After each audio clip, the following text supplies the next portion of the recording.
Yeah.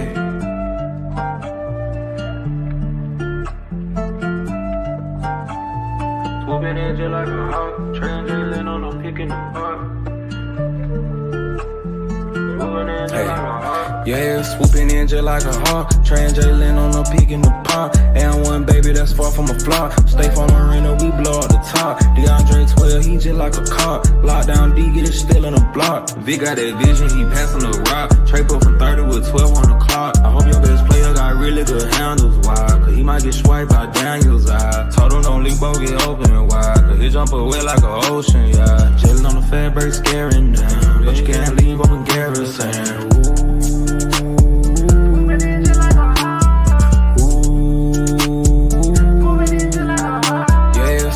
Just like a hawk, translating on a peak in the park. And one baby that's far from a flop. Stay from Marina, we blow up the top. DeAndre 12, he just like a cop. Lockdown D, get it still in the block. Swooping in just like a hawk, translating on a peak in the park. Swooping in just like a hawk, translating on a peak in the park.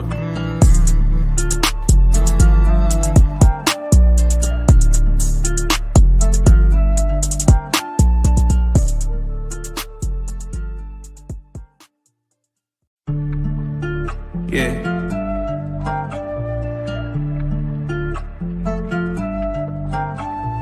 Swooping in just like a hawk, translating on a pick in the park.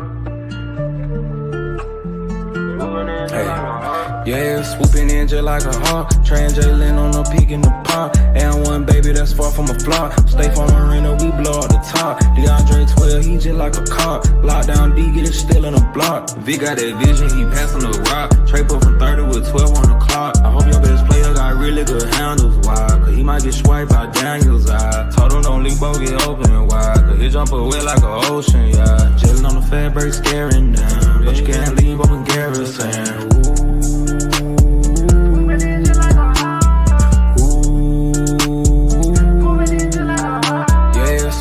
Just like a hawk, translating on a peak in the park. And one baby that's far from a flop. Stay from Marina, we blow up the top. DeAndre 12, he just like a cop. Lockdown D, get it still in the block. Swooping in just like a hawk, translating on a peak in the park. Swooping in just like a hawk, translating on a peak in the park.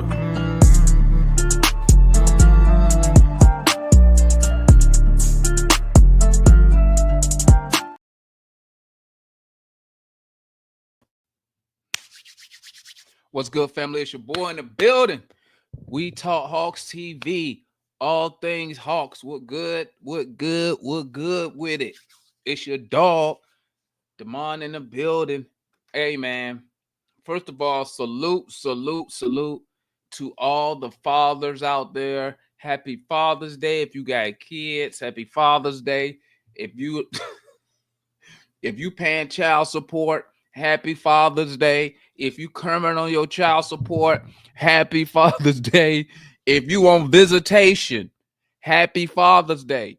If you gotta pay to see your kids because you gotta have supervised visitation, happy Father's Day. If you have kids, but they don't know who you are, happy Father's Day, because you still the daddy. Okay. If you're behind on child support, nah, I don't know. Can we salute? Can we salute the dads that's behind on child support? You know what? Salute to the dads that's behind on child support. That's in the rears. Okay. Salute to all the dads that's in the rears of child support. Because I don't know why you in the rears. It could be hard times. You know what I'm saying? Just because you're in the rear don't mean you're a deadbeat. Your baby mama probably saying you're a deadbeat, or your ex-wife probably saying you're a deadbeat. But salute to my guys that's behind on child support. You still the baby pappy. Okay. You still on them papers, so you the daddy. Okay. So happy Father's Day to those guys out there also. You feel me? And you know what? Happy birthday to all the happy birthday. Happy Father's Day, excuse me. Happy Father's Day to all the I ain't even gonna say. I was gonna say something. I think I'm just gonna save that one. I just posted on Twitter. I'm gonna keep that one to myself, man. Somebody might get mad at me. But gang, wanted to come in and talk a little bit real quick. First of all, let's talk. What? You saw a 3-team trade idea that isn't horrible. What you got outside? Let me see. Wanted to come and hang out with y'all for a minute. I'm not gonna take up too much of y'all time, man. Salute to John and Marion with the debate yesterday. I saw some of it. It looked good. I had some other stuff I had to take care of, man. You know what I'm saying? How much you spending McDonald's? McDonald's? Don't insult me like that, Cool Joe. Don't insult me like that. This ain't no McDonald's. This ain't McDonald's. This ain't McDonald's. This Mick Thomas. This Mick Damon. I made this. This is Mick Damon. Burger Damon. Thomas King. Wendy's. My bad, Wendy's. Oh man, let me tell you something. You're not getting lettuce. Yeah, and tell them, Static. Tell them. This homemade, man. This is Mick Thomas. Like my mama used to say, you ain't gonna get no McDonald's, but you can get some Mick Thomas. Come on, man. Don't insult me like that, man. Don't insult me like I be going to these fast food spots. Is you crazy? I don't eat fast food, okay? I'm healthy over here. We healthy over here, okay? We healthy. We don't do fast foods, okay? You will never catch me at McDonald's. You'll never catch me at Wendy's. You'll never catch me at Sonic. You'll never catch me at what's them other spots? McDonald's, Burger King. Now you might catch me at Popeyes, but you would never catch me. You would never catch me eating fast food. Okay.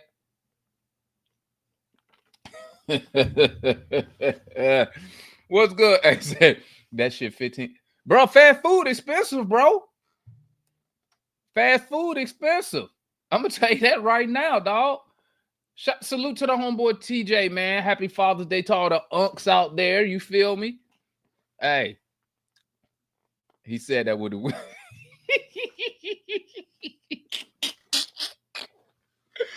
Hey, I'm telling you, listen to me. Fast food, okay? Fast food is very expensive, okay? It don't seem too expensive if you buying food by yourself for yourself. What's this right here? That's some on my face in my beard. What's that? Yeah. If you buying food for yourself, it ain't too bad. If you buying food for multiple people, so if I go, me, my youngest son, and my wife, if I go like to a Cane's, bro, that's almost $50. I'm gonna keep it a buck with y'all, man. By the time they add the tax, and all that jazz, well, you're spending $45, $50, which is crazy these days. And women get insulted when you take them to McDonald's. Girl, McDonald's, somebody need to tell the women McDonald's costs now. McDonald's, Burger King, all that costs. It ain't cheap. You feel me? But anyway, man. And the missus always want to, but yeah, they just don't want the regular size Coke. You know what I'm saying? They got to get the Frosty. They got to get the drink and the milkshake. They want to get the milkshake, they want the soda, the milkshake, and a sundae. I be like, you ain't even finna eat all that. You ain't finna eat. What you need all three for? But let me tell y'all something, gentlemen. Before I get started, here I'm gonna give you a tip. Here's a tip when you're dealing with women. Okay. Here's a tip. And I heard this from this comedian, but it's so true, okay? If you are married or you have a girlfriend, okay, now listen to me. whenever she says something, never say the first thing that come to your head. Remember that. Always say the third thing. Don't say the first thing and don't say the second thing. Okay. Say the third thing. If you're talking to the homie, your homeboy, you can say the very first thing that comes to your head. When you're talking to a woman, always say the third. Don't say the first or the second, or you're gonna get yelled at. Okay? Listen to Now, listen to man. Okay? Yeah, you're right, Marquis. Listen. It's almost cheaper. It's almost cheaper to go to State Farm, buy the tickets, go to the game, and buy the food there than it is going to McDonald's. Man, them places high, bro. Atlanta Dream looking. Yeah, I saw the Dream won today. I saw that the Dream won. Salute to the Dream, man. Salute to the Dream. Maybe they'll bring a basketball championship to the A. Maybe they'll bring a basketball chip to the A, man. They looking real good. I can't lie, considering they was one of the worst teams 2 years ago. They was one of the worst teams in the WNBA. Matter of fact, I think last year they was under 500. Year before, a couple years ago, they was drafting Ron Howard with #1 overall pick.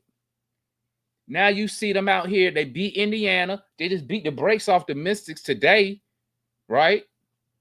So what did the Dream add? They added Brittany Griner. I mean, you go get a Baylor. I mean, Brittany Griner. You know what she is? What I always say, Brittany. She a Baylor Bear. She a Baylor baller. I'm telling you, man. You got to have a player from Baylor on your team if you want to be successful. Okay? No, I just made that up. But all right, gang. Let's talk some Hawks, man. Let's talk some Hawks. First, salute to the chat, man. Let me see who tapped in real quick. Whoa. It don't matter, Southside. A dub is a dub. A dub is a dub. It ain't my fault that Caitlin Clark was hurt. It ain't my fault. Don't nobody never say that for the Hawks. Okay. The Hawks or the Dream. Don't nobody ever say, man, they didn't have they didn't have Clint Capella.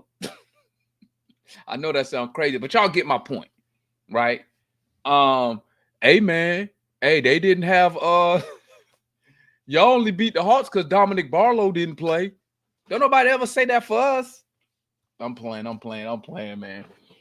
But let's talk some Hawks, man. First, let me get the shout outs going, man. Salute. Let me know if you tapped in with your boy, man. Salute to the homeboy Michael, man. Cujo in the building. Raheem in the building. Salute. Happy Father's Day. Holiday in the building. Salute. Happy Father's Day. Happy Father's Day to Ascended. I mean, some of y'all probably don't even have kids. But anyway, y'all know who I'm talking about. The homeboy Craig in the building. Salute to my guy Craig. Who else? Mike in the building. He must be just on the chat. CJ in the building. Salute. Daniel in the building. Salute. What's good, Daniel? Raheem in the building. Salute. Already hit Cujo. Certified in the building. Salute. Is Trey Young on the way to Memphis? Yeah, I highly doubt it. OG John in the building. Salute. Southside in the building. Salute. Who else we got in here? Static in the building. Salute. Did I already hit Carl? Carl in the building. Salute. The homeboy TJ in the building. Salute. Markeith. Salute. Who else we got in the building, gang? Marquise. Have I missed anybody? T. Terry in the building. What's good, my guy? Jeremy in the building. What's good, my guy? Have I missed anybody? Let's scroll. Oh, the homegirl, Mary. Mary in the building. Mary J. Blige. What's good, Miss Mary? Who else we got in here? Damn in the building. What's good, my guy? What's good? Happy Father's Day to all fathers. What's good, Damn? Damn in the building. Salute to the homeboy Mawson in the building. King Phillip in the building. Where you been at, Phil? Phil ain't been here in a minute. DJ German in the building. What's good? Where you been at? I ain't seen DJ in a minute. What's good? Beasley, where you been at, my guy? Salute to the family, man. Appreciate y'all tapping in with your boy, man. Make sure y'all hit that like button, share the video.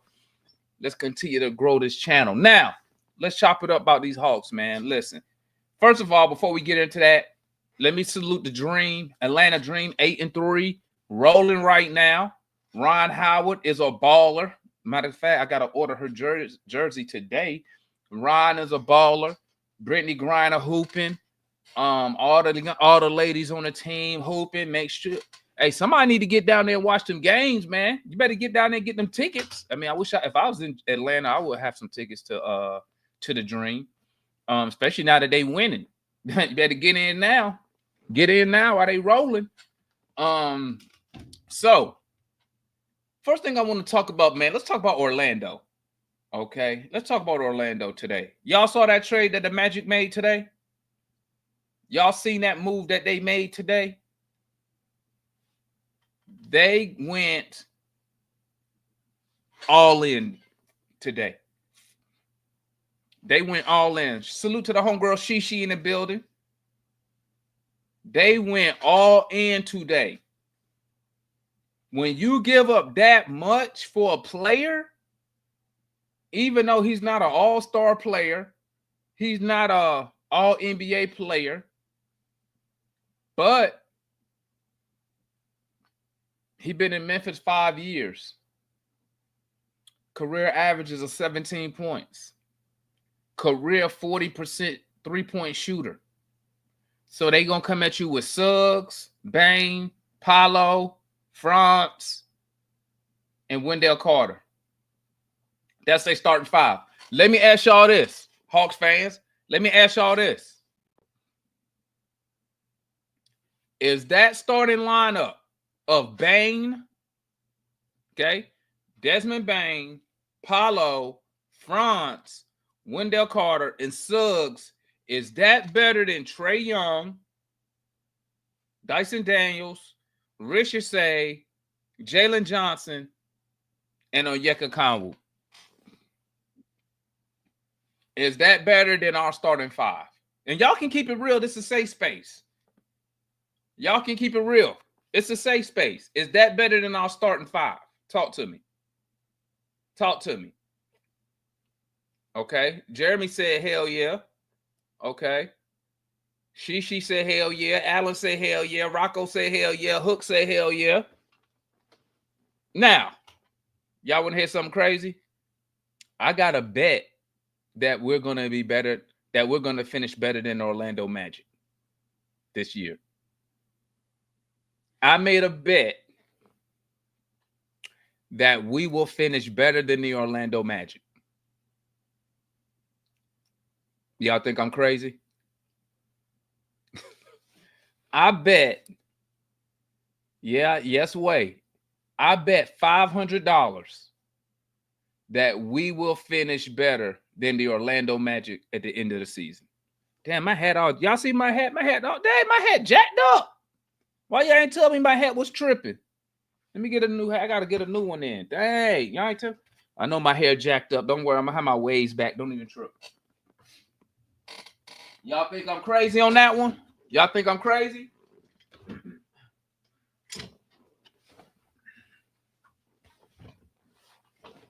Ain't none of y'all gonna support me? Don't none.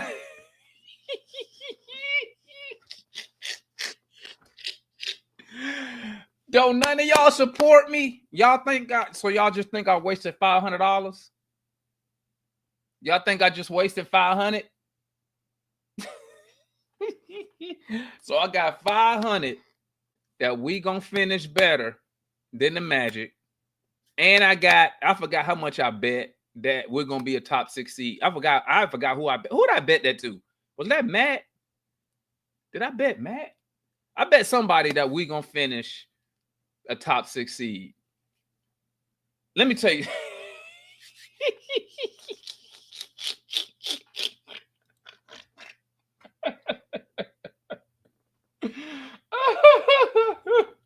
Listen, man, listen. Listen to me, man. Listen to me, man. Listen. How long was I in the garage?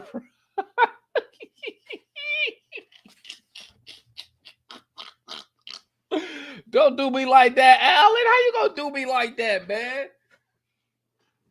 How long was I in the garage? Listen. I believe. So this is what I did real quick. This just say no. Okay, listen to me. This what I did. This is what I did. Okay. So what I did is Rocco said I'm donating the chair. This what I did, right? So real quick, when that trade went through, when they got Desmond Bane, what I did, I went to go look at their books. And between Bane, what's my guy name? France and Suggs, it's $112 million, right? So I was guessing that they're starting five. Their weakness that I see is the center position. I'm banking on the Hawks, right? And remember, I made this bet before the draft, before we did anything. I'm hoping and I'm banking on the Hawks to get a big in the draft or get a big in free agency. That's what I'm betting on. I think if we can get a big, right, a 7-footer that can play like a Yang, Renault. If we can get a 7-footer, I think we will have the advantage over the Magic because I think we're going to be a deeper team than the Magic. I think our bench is going to be more quality than the Magic's bench. Do I sound crazy off of that? Do I sound crazy? I believe that we can match up with the Orlando Magic. I know our weakest link on the defensive side is going to be Trey, right? If I just need Trey to try and stay with Jalen Suggs, right?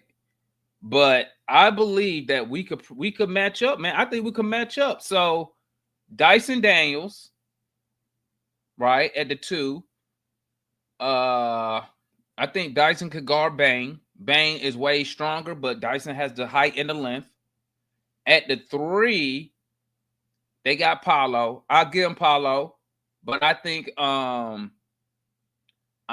that Ricochet could probably. I'm hoping Ricochet in year 2 could go point for point with Paolo. Maybe not score as many points because he probably ain't gonna shoot the ball as much, but I think he'll be more efficient. I believe that Double O is better than Wendell Carter. I believe that Jalen Johnson is better than France. That's just me. And that's why, like I told y'all, man, I put money on stuff I believe in, because so people know I ain't playing. I put money on what I believe in, man, because I want people to know, like, when I say certain things, when I put money behind it, I'm standing on that. I'm standing on that. You feel me? But listen, no knock to the Magic because they really salute my guy Cujo with the super Demond on that same thing. Hey, listen, man, listen. I think this year what you're going to see with the Atlanta Hawks, man, I think you're going to see us, and I'm just looking at our current players right now. I'm not looking at the draft. I'm not looking at free agency. What we have right now, our core players right now, okay, I believe our core players will get us to the playoffs. You think or hope? I don't hope. If I bet, I ain't hoping if I'm betting. I believe that. I believe that our core players can get us to the playoffs. I believe if you upgrade the 5 position, that makes us even better. Especially if you can keep a Conwoo and have him come off the bench as the backup, right? But I think. Hey, listen, you hoping you don't lose that. Listen. All I need the Hawks to do is get me a big man. That's what I need them to do. Out of everything else, get me a 7-footer who can play. Paulo played the 4 and Franz played the 3. Okay, well, hey, whatever. I think we could beat them. I think we can finish better than them, man. But one thing, but as y'all see, Orlando has started the off season. They've started free agency. Okay. They've started free agency. So if Desmond Bain, now I don't think you're not going to get that for KD. KD not getting you all, not going to get you all those picks because KD is 38, and Desmond Bain is 26. So I mean, hey, it is what it is. But I'm hoping, not hoping. I think that the Hawks, we gonna be good this year, man. I'm telling y'all, man. Like, I just got this funny feeling, bro. I think you're gonna see Zach take a major step. I think you're gonna see Trey shoot less. Okay. I think you're gonna see Trey shoot less as he starts to trust and depend more on Zachary Richardson. I think you're gonna see Dyson Daniels come back a better offensive player. Okay. One thing we learned about Dyson last year is when he says stuff, what he gonna do in the off season, he does it. He said last year his goal was to make all defense. He did that. He said this year one of his goals come back a better offensive player. I think that's what we're gonna see. I think that's what we're gonna see this year, right? Now, I'm not gonna lie. Okay, the Magic, they threw the first punch, and I think somebody said that already. The Magic threw the first punch. How do we respond? Like I said, I believe if we improve that 5 position, we are a completely different team. I believe if you improve that 5 position with Yang, we gonna be something special next year. Because that'll give you 3, depending if you count Jalen Johnson as a playmaker. If you count Jalen Johnson as a playmaker, if you draft Yang, that'll give you 3 playmakers on the floor. Because Yang is a playmaker. You can run offense through Yang. I think if you get somebody like Yang, I think somebody like Yang helps Jalen Johnson in the half court. Because Jalen Johnson at the end of the day can just throw it into Yang. And Yang is going to demand a double team. I'm going to tell you that right now. Teams may try it at the beginning to guard Yang with one dude. They might try that. But I guarantee you, by that second quarter, by that second half, it's going to be, what do y'all like to call it, the gravity? Watch how Yang draws that attention. Watch how he draws that attention. I'm telling you, man. I'm telling you. Dame said we trading to get Mal. Let me tell you something about Malawak, man. Okay? I'm going to tell y'all something. Okay? I don't care how much the Hawks want Circle K. I would love to get Circle K. Okay? But I'm going to tell you right now, it's not going to happen, boys. It's not going to happen. The Hawks, look at those teams. You probably to get Circle K, you probably have to be at number 8. You would have to be at 8. If you're lucky, you could be at 9. None of those teams, 6, 7, or 8, have none of those teams. There is no reason, and I said this yesterday, there's no reason for none of those teams to trade with the Hawks. Well, all those teams that's picking in front of us, okay? Those teams that's picking in front of us, guess what? They need players. Why would they trade back for us to trade up for 13 and 22? If I'm let me just stop explaining. Let me just pull up. Let's look at it. I'm gonna show you. Y'all, I know some people think I'm not hating. I am not hating. 2025 NBA draft order. And I want y'all to tell me. I want somebody to tell me what team would trade back. What team is gonna trade back? That's what y'all not. That's not what y'all not telling me that. Y'all not telling me that. Hold up. Let me share this screen with y'all. I'm just trying to keep it a buck, man. I'm just trying to be a realistic fan. Look at this right here. Look at this right here. Okay? Let me make it big so y'all can see. Look at this. So if you want to get Circle K, right, you need to be at least at 9. Hell, you might want to be at 8. Or you might want to be at 7. Okay? So let's look at, okay, we know that Circle K not going top 5. We know that already. Okay? So 6, 7, 8, you probably need to you got to get somewhere up in here. You need to get 6, 7, 8. You need to get Washington, New Orleans, Brooklyn, Toronto. You need to get somewhere up in there. Okay. Now, if you Washington, and I told y'all this the other day, if you the Wizards, why would you trade from 6 to 13 and 22? Why? When you need players. You need players. Why would Washington want to trade back? New Orleans, they need players. Why would they want to trade out of 6? I'm sure the guys that the Wizards, the Pelicans, and the Nets want, and the Raptors want, I'm sure the dudes they want not going to be available at 13. Okay? So why would any of those teams trade back? Nobody has told me that yet.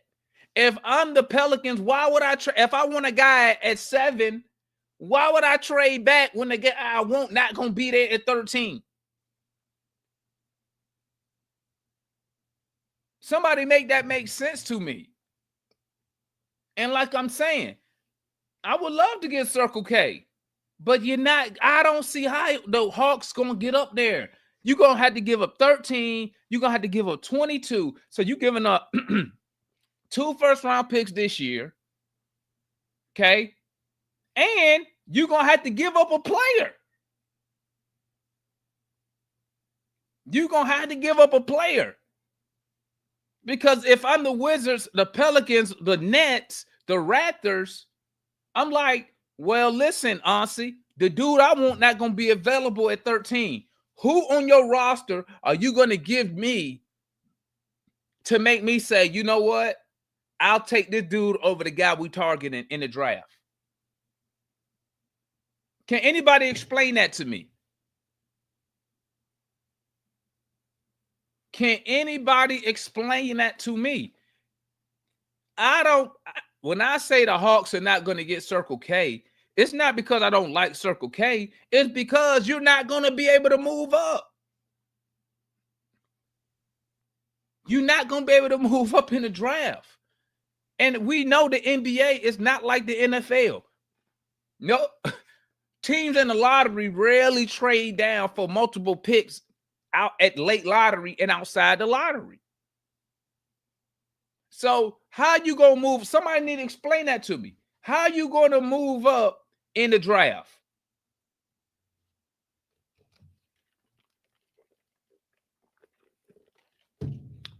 Can anybody explain that to me? What are you going to give up to convince the Wizards, the Pelicans, or the Nets to say, hey, man, I'll give you 13 and 22. You let me move to 6, 7, or 8. Because even though the guy you want not going to be available at 13.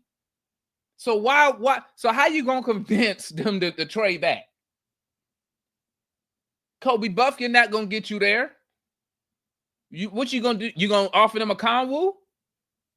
I mean, who you going to give them?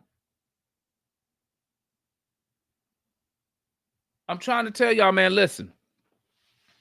I think the move is, me personally, if I'm drafting for the Atlanta Hawks, I'm looking at the board.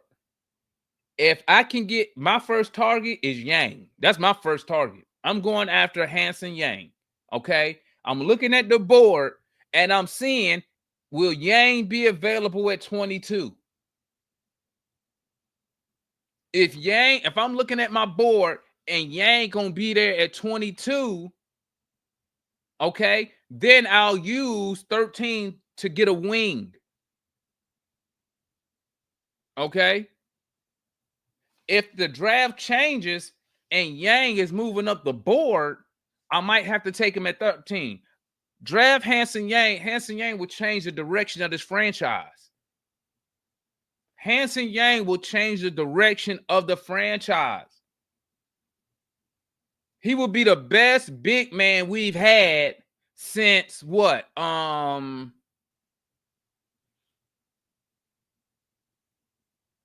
Mutombo? Let me think. I'm thinking offensively. Offensively, let me see. Al Horford was a 4. I'm trying to think of a big man we had that could score the ball. Damn. Last time we had a center that could score the basketball. God dang. Hold on, I'm really thinking now. When the last time we had a center who could score the basketball? I'm thinking. Abdul Rahim was a forward. Al was a forward. Clint can't score. Alex Lynn can't score. Damn, hold up. I'm thinking. Now, hold up. I'm really thinking now. Pero was a 5. I thought Pero was a center. Al Horford was a center. I mean, Al Horford was a 4.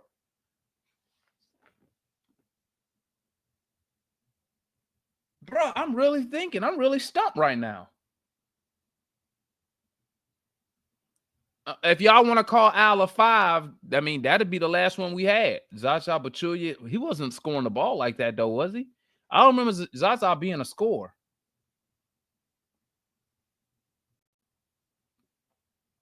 Al Horford. Okay, so let's go with Al then.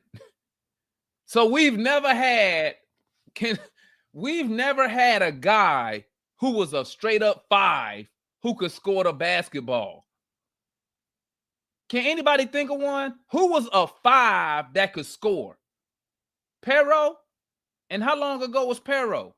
Pero was 2000 what? He was with Teague and them. Pero played with Teague. What's that, like 2012? Am I tripping? Moses Malone and Bob Pettit.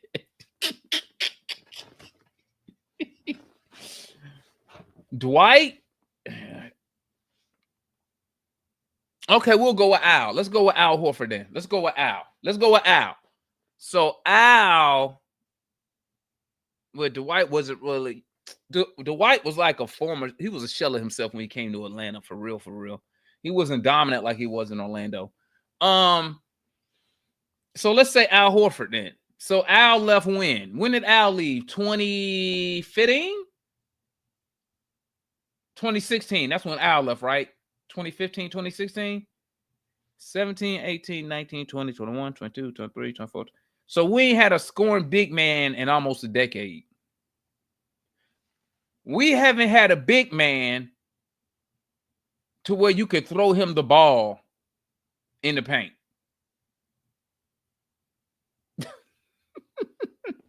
Since when, Al Horford? I'll give you Dwight Howard. Dwight Howard, that's still almost a decade ago, right? That's almost a decade ago. Because Dwight was gone before. Dwight got traded when Travis Schlenk got here. So 2017? But like I said, I think you go Hansen Yang. Yang will be the first dude on my outside of Circle K. It'll be Yang.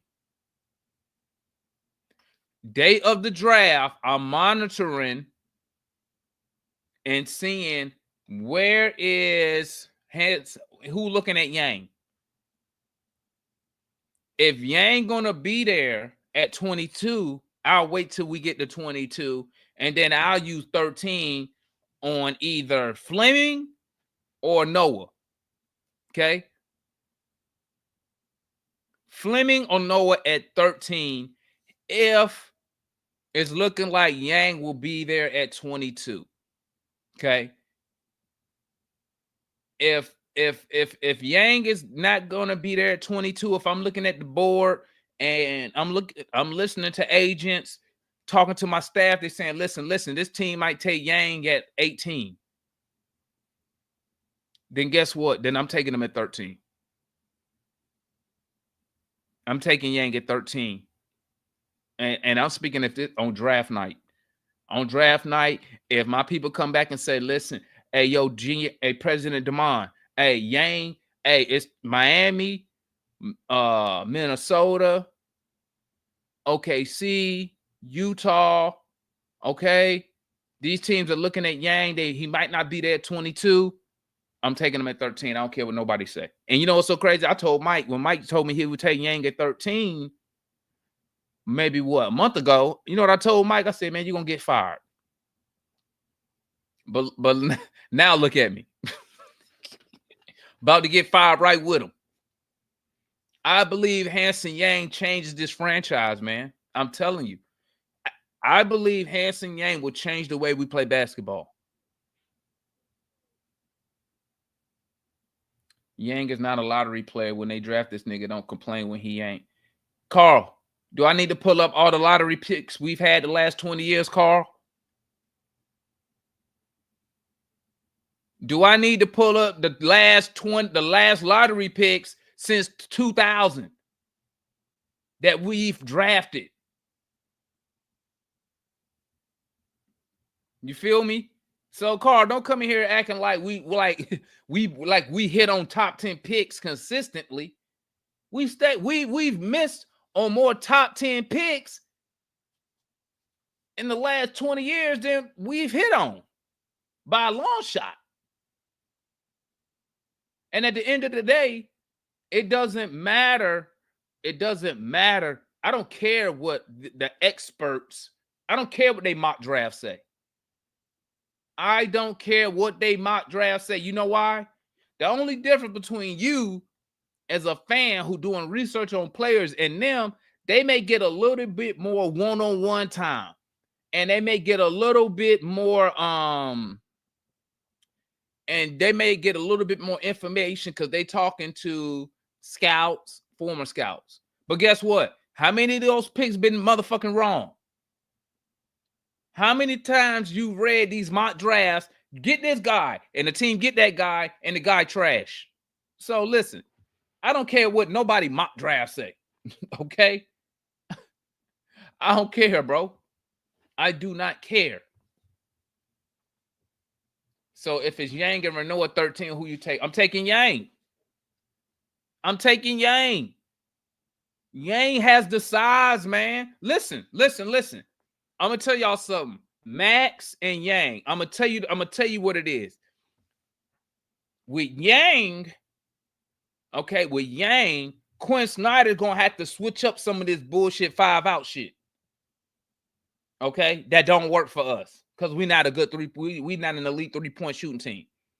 Okay, I see why people want Max because he's a 7-footer who can shoot. But I think with Yang, I think Hansen Yang changes the whole offense because you can actually run the offense through Hansen Yang. He's showing you. You looking at the combine games, bro. He sees. He sees. He used to be a point guard. He know how to see the court. He know how to read the game. He's almost like he could be your Chinese version of Draymond Green, your Chinese version of Joker, as far as being a playmaker out of the 5 position or a playmaker out of the paint. So, and then you can actually, and he gonna demand a double team when he in the paint. And like I said, the only knock on him right now is his conditioning because he grew up in China. He didn't grow up playing that fast pace of basketball that we play in America. But I have no doubt that the Atlanta Hawks can whip him into shape. I have no doubt his Chinese trainers over there not going to whip him into shape. I mean, he shot 28% from where? From 3? I mean, that's cool. That's cool if he shot 28% from 3 because guess who else? Jalen Johnson was shooting 28% from 3. DeJounte Murray was shooting 30% from three. Who else was there that came here that couldn't shoot? So, like, I think you can get more out of Yang long term. That's what I believe. I believe Hansen Yang can be your what you call, I don't want to say facilitator, but he could be like your hub. And I even got on with him and Trey running a pick and roll. Look how big he is. Look how big, he a big dude. You think they just gonna I guarantee you they gonna go under them screens. I guarantee you that. But I can understand why people would want Maxine, because y'all see Maxine Reynaud, right? Y'all see him as somebody who can just slide in and fit because he can shoot the ball.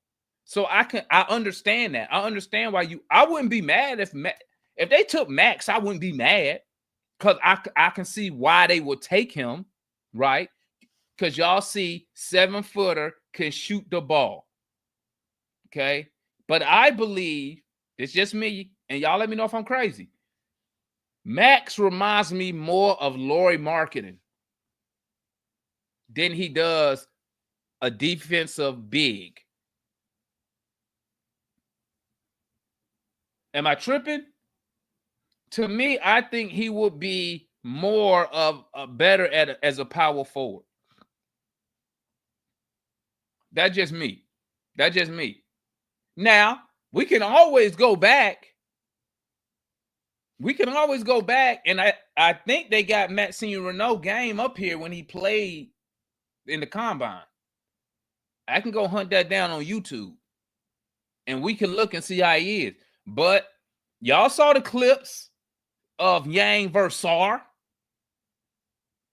What do you think? You know Maxine on the French national team too, right? What you think Maxine gonna do against and Sarr, they best defender?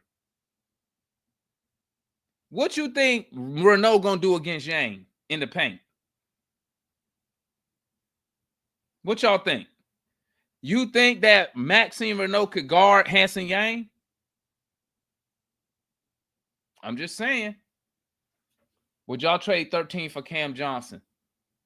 I mean, listen, Frosty, Cam Johnson, he's going to have to come off the bench. Does he want to come off the bench? Because why would you trade and go get Cam Johnson, and then who you going to demote from the starting lineup? Who you going to demote from the starting lineup? I'm just saying. So Cam Johnson is what? What is Cam Johnson? A small forward? Cam, and that's what I was saying, Frostin. You got to clear that up with Cam before you trade for him. Are you willing to come off the bench? Or unless you're going to demote somebody, who you going to demote? Zach? You going to have your number one pick coming off the bench? And that's what I'm saying, Jordan. That's what I'm saying.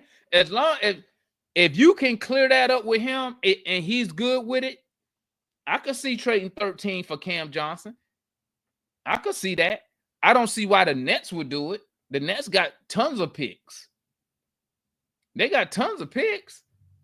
I mean, I think the only person they paying is what's the big man they got? I think he the only one they paying. So I mean, I don't know why the Nets would want another pick for Cam Johnson, because I don't think why wouldn't he come off the bench to win? I don't know. All I'm saying is you need to clear that up before you make a trade for him. That's all I'm saying. If there's anybody at 13, that's better than Cam Johnson, probably not. I mean, not instantly better. You could probably say somebody like, I don't know, somebody like Cedric could be better than Cam Johnson, but you're looking at 2 or 3 years down the line. But see, that's what I'm saying, Southside. That's what I'm saying. who? If you gonna have him starting, who you gonna sacrifice? And is he willing to come off the bench? He will come off the bench against starter minutes. So who is giving up the minutes, Tristan? Who gonna lose minutes? If he playing starters minutes, who is going to lose minutes? Let me think.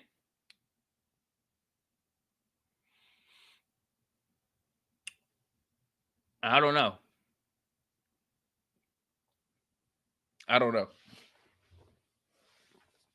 But I mean, hey, like I said, do I believe there's somebody there at 13 that's better than Cam Johnson right now? The answer is no. So I wouldn't be upset with a move like that. You don't trade 13 for Cam solely. You swap picks, 13 for Cam and one of their picks, like 19. I could see that happening, Jordan.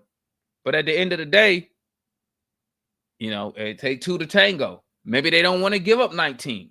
Maybe they don't think they need to. Maybe they don't think they need to move Cam Johnson.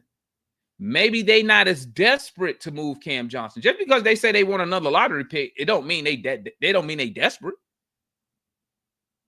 Or maybe they're just trying to save some money, right? It's different ways to look at it. When you trying to look at it from both sides of the coin. When you're trying to look at both sides of the coin, right? But it's like, see, I don't follow the Nets, so I don't know how desperate the Nets are. You know what I'm saying? Now, if they desperate, you might be able to get one over them. But I don't think that when you look at that, let me look at their money real quick. Let me look at their money. Oh, what's up, Mike? You can tap in, man, whenever you're ready. Let me look at their money real quick. Hold up. Brooklyn Nets. Let's look at their money real quick, gang. I'm trying to see, are they desperate to move Cam Johnson? Let me see.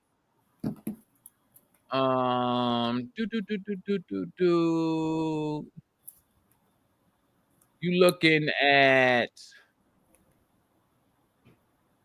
oh shit, man. They straight. They straight unless Cam Johnson just want to leave. Money-wise, they Gucci. Let me share this with y'all. Money-wise, they straight. They straight on the money. 24, 23. I'm just looking at the average. 24, who just signed. 23, 18. Oh, shit. They ain't that desperate. They ain't desperate at all. Everybody else on cheap stuff. DeAnthony Melton, 12. Damn, DeAnthony Melton making $12 million? Let me go lace him up. Clowney, 15. Yeah, they good. They good. So I don't know if they desperate. I don't know if they desperate to get off Cam. Has anybody heard? Does Cam Johnson want to leave Brooklyn? I mean, Brooklyn had the leverage, I would think. I think Brooklyn will have leverage because they don't have to get rid of Cam Johnson unless he asked to leave. So, I mean, Triple J available? Y'all lying. Nah, man, fans just be started talking, bro. You know how Hawks fans get. Triple J ain't available. How you know he available? Because they just traded Bang, man. So now they just Hawks fans just go on stuff. Every Triple J thing I've seen today, whatever, it ain't been no attachment of some source saying that he's available. Bro, I mean, unless somebody else show that or something, but I haven't seen that or whatever. If you think just started today after this, how you let's say he is available. What you gonna give up to get him? Did you just see what they gave up to get Desmond Bane? That's what I'm saying, bro. That was Desmond, and Desmond. Like, think about it, man. Like Hawks fans tripping, bro. Like, Desmond Bane not even an all-star, and they just was able to get what they got for Desmond Bane. And like, y'all want to talk about, look at Triple J, and then y'all just start naming some trash package, imagining that they gonna take it or something. And like, come on, bro. Like, they just got 4 first rounders for a non-all-star, Unprotected. and you think they're gonna give up Bang 26. Somebody who is an all-star, right? Wasn't he an all-star? Right? Who? Triple J. Yeah. And then he's like what been in conversation, or he is defensive. I think he was runner-up. He runner-up. No, he was defensive player of the year, won't he? He was, or runner-up or something like that. He was up there. Bro, yeah, man, you gonna have to give up way too much for bro. And he ain't like that to be giving up what you got to give up to go get him. So, and then on top of that, bro, like he's Miles Turner-ish for me or whatever. And I'm not a fan of niggas who don't rebound, bro. They're just annoying. But, and they play in Triple J. They play him at the 4. Exactly. They had Jaren Allen, so I don't think that's why they sort of drafted Edie to an extent, because like even before they got Edie, and you talk to Grizzlies fans stuff, like they hate Triple J at center. They don't like my him. God, I ain't know it was this bad. I ain't know it was that bad. Like I hate that jump, bro. Like that right there make me not care about whatever else you do. I understand he defensive player of the year, this and that, but I'm like, bro, I just need you to at least like so. I don't know. Right. And that's saying like you can't give up what you're gonna give. Like he really a cornerstone. Like he not, bro. Like I'm not trying to give up what you gotta give up to get something like that. And yeah, bro, for a rebound, like come on, bro. And then you're gonna give up probably our best rebounders to get a nigga like that. You feel me? So it's just that's stupid. I wouldn't do it. Me neither. Not as much. It's because just off his accolades, that defensive player of the year, they're gonna force you to overpay. Exactly. Then they're gonna try to look at the Bane deal. They're gonna say, "Well, look, he's better than Bane or whatever." Then you're right, yeah, yeah, bro. No. Like they just got a good pay for Bane. Like what you gonna think they're gonna demand for Triple J? And then why would they? I don't even know why they would trade Triple J, because you still got Edie. That as well. You got Triple J. You still got Ja Morant, and you got 4 picks. So you could probably package those picks and do whatever with those picks. You still picking in the first round this year at 16. Yeah. So I mean,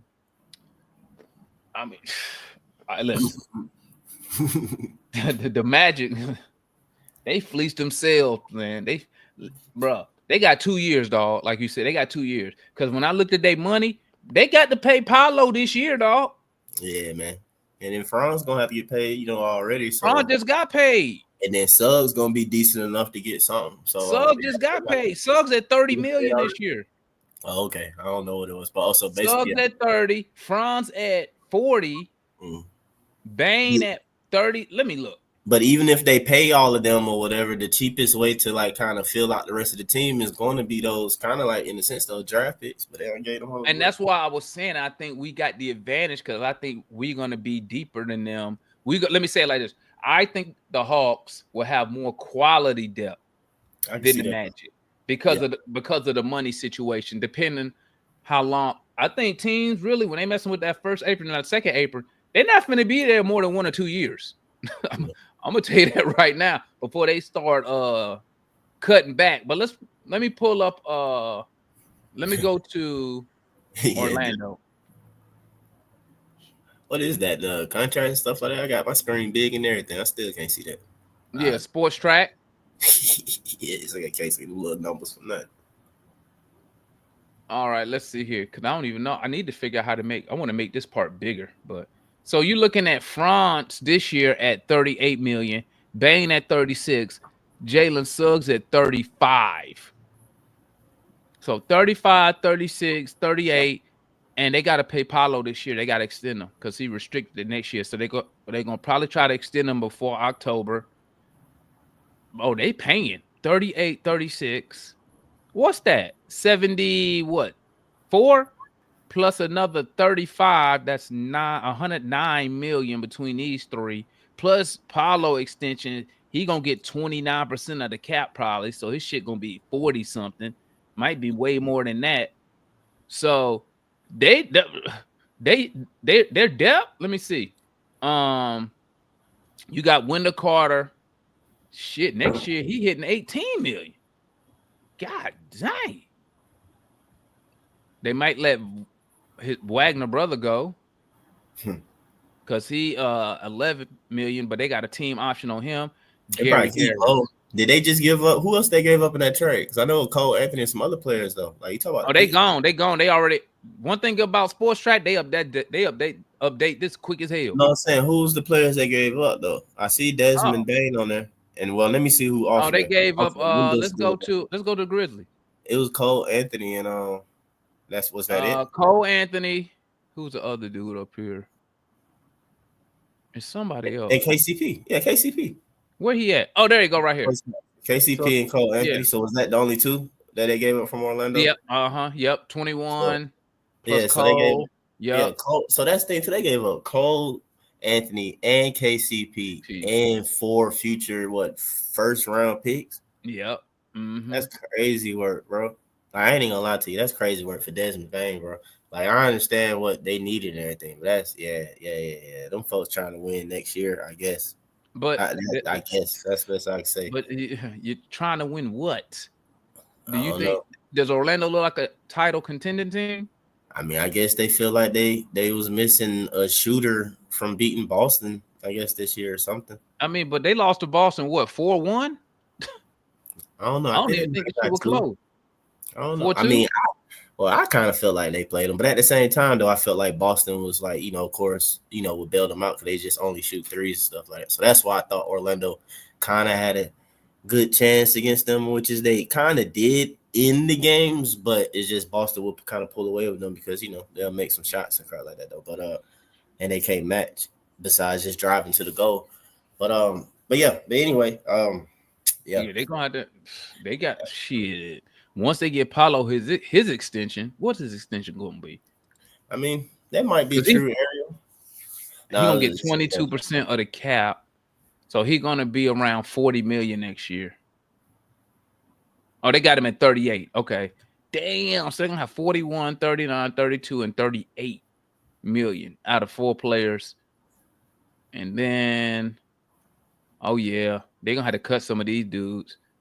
Because then Wendell gonna be at 18. Yeah, they're gonna be pushing that first apron easy. They're gonna be pushing that easy, and then if they really want to contend, and that's where your money is made, is the young guys when it comes to depth. So I'll say it like this: last year sucked because injuries, but low key, Mike, the injuries helped us because Moji got some good playing time. Young dudes who normally wouldn't have got no time last year due to injury. Mm-hmm. It helps us because now Moji, I mean, even if you keep him at the end of the bench, to me he would be a quality substitute due to all the experience that he gained last year, and he put up decent numbers in his limited role. Let me look at us real quick, man. Hold up. Let me look at us real quick. I think we got decent. Well, when it be completely healthy or whatever, we looking at having some good depth. And I mean, I know some people don't want to do it and everything like that though, but I think like this draft or whatever, you basically add to that the depth or whatever, and set this team up to be able to kind of consistently do something in the next couple seasons. Well, I mean, I believe we'll make the playoffs next season anyway though, but I believe that 26-27 year, I think that that's when we make our run. So we got 1, 2, 3, 4, 5, 6, 7, 8, 9. So we got 10 dudes under contract. I don't think Barlow coming back. That's a club option. I think he's not coming back. Plowden on the 2-way. They need to get that up. Let me see. Cap Hole, Windler not coming back. Keaton Wallace, $2 million. Depends if we can get a guard. If we can't get another guard, I expect him to be back on the 2-way. I would put Toppin back on the 2-way. Mm-hmm. I would get rid of Plowden. I would get our other 2-way to the young Euro we got down there. What's my young Euro guy name? 6'8" point guard. Young Euro. I don't even know. What's his name? He's Serbian. Nikola. Yeah, Nico. Juric. Yeah, Clint gone. I will bring back Levert around 15 million if he'll take that. I will see if Nance will come back between 11 and 13 million. Will he come back for that? Trent don't need him. Wesley don't. He gone. I like Toppin. He showed a little bit of flash athleticism. I mean, Yep. Looking at the rock, yeah, you can't lead a draft without a bid. It's no way in hell. No way in hell you lead a draft without a bid. Look at that one center. One center on the roster. Bro, that's man. If somebody want to bet against us taking the big or whatever, I'll take that bet. Yeah, you got to get a bid. There is too much smoke around the fact that we gonna take a big. And then I look at I mean, I guess some people or one person will claim that all the information ain't out there though, but so far at least, so what Hoops Hype will acknowledge that we worked out or whatever. That's really all we. They don't update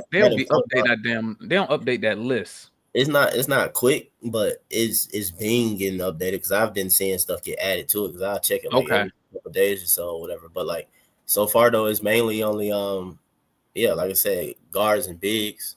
There's probably 2 small forwards, but they're not ranked. It's 2 unranked small forwards on the list. Mm-hmm. But it's guards, shooting guards, and bigs. So we got to make these moves by the end of the month. Well, we're already good on Jalen Johnson.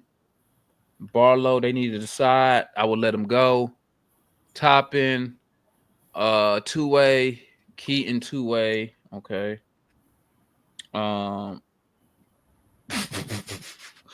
Alpha Cabo. We still got something dealing with, bro. Alpha Cabo. I don't think we got them. I think you hold a draft right. I forgot for how long. It used to be 5 years. I don't know what it is now. I thought bro came out in 2012 or something like that. I remember this dude. I remember drafting this guy. He never came over here. What year was that though? I feel like 2015. He never came. 2015. That's what I thought. I felt like it was forever Alpha ago. Cabo was 2017. 2017. I still thought that was forever ago. Though, yeah, bro. I mean he played tough with us in summer league. He actually played summer league with us. Forever ago, and then you got Nico. I would give Nico that two-way. Yeah, man. Hey, but yeah, man. And then we got the Bucks pick next year. We got the Bucks pick next year. They ain't gonna be good necessarily, but it should be probably later. Yeah. Shit, I ain't gonna lie. I would love for Giannis to get a high ankle sprain. But I'm definitely ain't necessarily trying to pick next year unless we fluked up somehow and ended up top 5. And see, here's another reason, chat, why the next draft, you know who in the next draft, the month that we might have to crash out for. Who? He should be at least. Well, I don't even know his name really. I just call him Lil Neat. But Dominique Wilkinson? Yeah. When he come out? 28, 29? This should be his first year at Georgia. He going into, so I assume he 1 year and done. Because we got see you see this right here, gang. 28, 29. Excuse me, 29, 30, 31, 32. I don't want to trade none of these picks if it's not for an all NBA player. Okay. Because 29, 30, 31, this could be, 29, 30, 31, 32. This could be your post Trae Young picks right here. That's about to say rebuild time. Yeah. If Trae decide to leave or whatever, these are picks you want to control right here. Could be possible. Or, I mean, but at the same time, though, like I said, bro, you know what I said since we basically got that. Year 3 is that, which is 26, 27 year. I think that's the year that we can push through and get to the finals. So I feel what you're saying though, but if we could do stuff right though, like I said though, I think that we wouldn't be no flash in the pan when that do happen though. You know what I'm saying? Or whatever. So I mean, I don't know, you might have to use a couple of those to get say next off season that type of player where some people want to say, trade or get, your low key, I'll reference it your low key Andre Iguodala type move. You know what I'm saying? Next off season, let me drop the link. Anybody want to tap in? We just talking. What up? I see you, Juan. I'm dropping the link right now. I see you. When you drop the screen, or I was gonna tell you though, bro. Like you could have them you got them. Some of the stuff from Twitter, the combine flashes or highlights or whatever you want to call it. Go and pull it up. Can't you share the screen too? You got your screen up right now though, but yeah, I can. But just let me know, and then I'll just take this down. Say you had it too though. That's what I tell you. Like I know you got. What's good? Sometimes I be lazy, bro. What's good, Juan? What up, fellas? Happy Father's Day first and foremost. Yeah, I see. And I heard you sing the Army song yesterday, man, on the broadcast. I like this. I like the one going crazy right now. You still remember it too, and it still sound the same way. Nothing changed about it. So yeah, that's that. I see y'all talking about draft picks. That's Desert Bain trade got y'all talking. Juan, real quick. Hey, you see how you see how they brainwash us in the Army? You know how it just instantly hit. Word for word. As soon as he said Army birthday, it just hit. Bam. I know it. And you singing, I was saying right there, humming right along while I was listening to you sing it. I really be messing people up when I be saying the NCO Creed. Oh my God. No one's more professional than I. No one's more professional than I, but non-commissioned officer, leader soldiers. I can't remember that mess, man. That's crazy. But what's good though, man? Hey, talk to me. Desmond Bain, or unprotected first. So here's my philosophy, and it's just one person opinion and amongst millions. I look at it as the NBA right now. Teams are going for proven talent over the unknown in draft picks. They are willing to come off of draft picks to take the known talent, and they can insert in their team right now. All right. Which also brings to the point that many people think KD is going to go for a first round pick and just another young and up and player on your team. I think not. I think KD is going to yield somewhere around 4 to 6 first round draft picks and another 1 to 2 players. Just because if Desmond Bain can yield this, Kevin Durant can yield more. And I don't even want to think what Giannis would get. Giannis will probably take your whole starting 5 and 4 of the draft picks. That's my thinking. I'm thinking teams are saying, screw these picks. I don't know what the unknown is going to be in the future. Give me the proven talent. And Desmond Bain, whether you may like him or not, he busts our ass every time he plays us. Went for almost 40 against us last time. He gives you 19 points a game on solid defense at 6'5". And they need outside shooting Orlando. That's all they really need is outside shooting and a point guard to facilitate. And they can make a push in the Eastern Conference next year as well. Remember, they were 4th in 2024 just with what they had alone. So adding Desmond Bain, and if they get a point guard in the draft or free agency, however they do it, and keeping that solid front line core, they can make some noise too, man. You know what I mean? I know and we got to play them 4 times next year. Looking at the Hawks, go ahead. But here's the thing, Juan. Here's the thing. They made that move 2 reasons. One, like you said, right? It addressed the need. Okay. Yep. They needed shooting. Desmond Bain been in the league 5 years. He'll career. It's crazy. He a career 40% 3-point shoot. He can shoot. He can shoot. Here's another thing though. They made that move before they paid Banchero. Yep. Because Banchero. No. He got the contract to last year before the season started. No, he ain't got extended yet. Banchero has not got extended. He didn't. I thought he got. Oh, what? Okay. So that you make the move now while Banchero is still under his rookie deal. Because Bain, I'm gonna tell you who got extended. Suggs said, we just had it up here. Suggs Bain got it too, right? Yeah, Bain. Let me pull it up again so you can see it. Yeah, Bain got extended. Bain got extended. So what they did, like what you supposed to do, is before you have to pay a lot of money, you make the moves now, right? Yeah. So if say the Desmond Bain thing don't work, now they know they can either try to add on or they can try to pivot. But here's the thing. So you got France at 38 this year, Bain at 36, Suggs at 35, right? Banchero's at 15. Yeah. So you make your move now to add this 36 million, that 30, 39, 42, 44, right? Yep. Here's the thing. Now you do it before you got to pay Banchero. So they probably going to go in free agency and see what they can find. But the problem going to be this one. This they only year they're going to be able to do this. Yeah, because they want that first apron. There you go. And if they want to contend, they might have to go second apron. Because look, because guess what? Isaac, you got Isaac next year at 14 million. His money stay the same. Wendell Carter gonna go from 10 to 18 next year, right? And then look at Banchero all get extended. Yeah, so Bro, they make a move now. They make a move now before they gotta start paying Banchero and everybody else money kick in. You know what I'm saying? So if it works, it's possible. I'm saying it's if possible. it works, Who they knows? Gucci. Because I don't think a team, I don't think a fan base or owner really minds being in that, taking those first apron penalties if you are legit contender. So let's say legit contend. We'll say legit contender is a top 3 seed in the conference, right? We can consider a legit contender. Maybe you're 1 or 2 pieces away. It could be something simple as the bench or whatever. I wouldn't have a problem taking penalties if I'm a legit contender. Yeah, like Boston. Now, but Boston not necessarily. But that's what I was gonna bring up though. That you hear the noise with Boston about them trying to move folks or whatever. Oh, they have to. But that's what I'm saying though, bro. And they actually won a championship, and all it took was the immediate next season of not getting back to the finals, of basically feeling like it ain't worth us paying all this crap.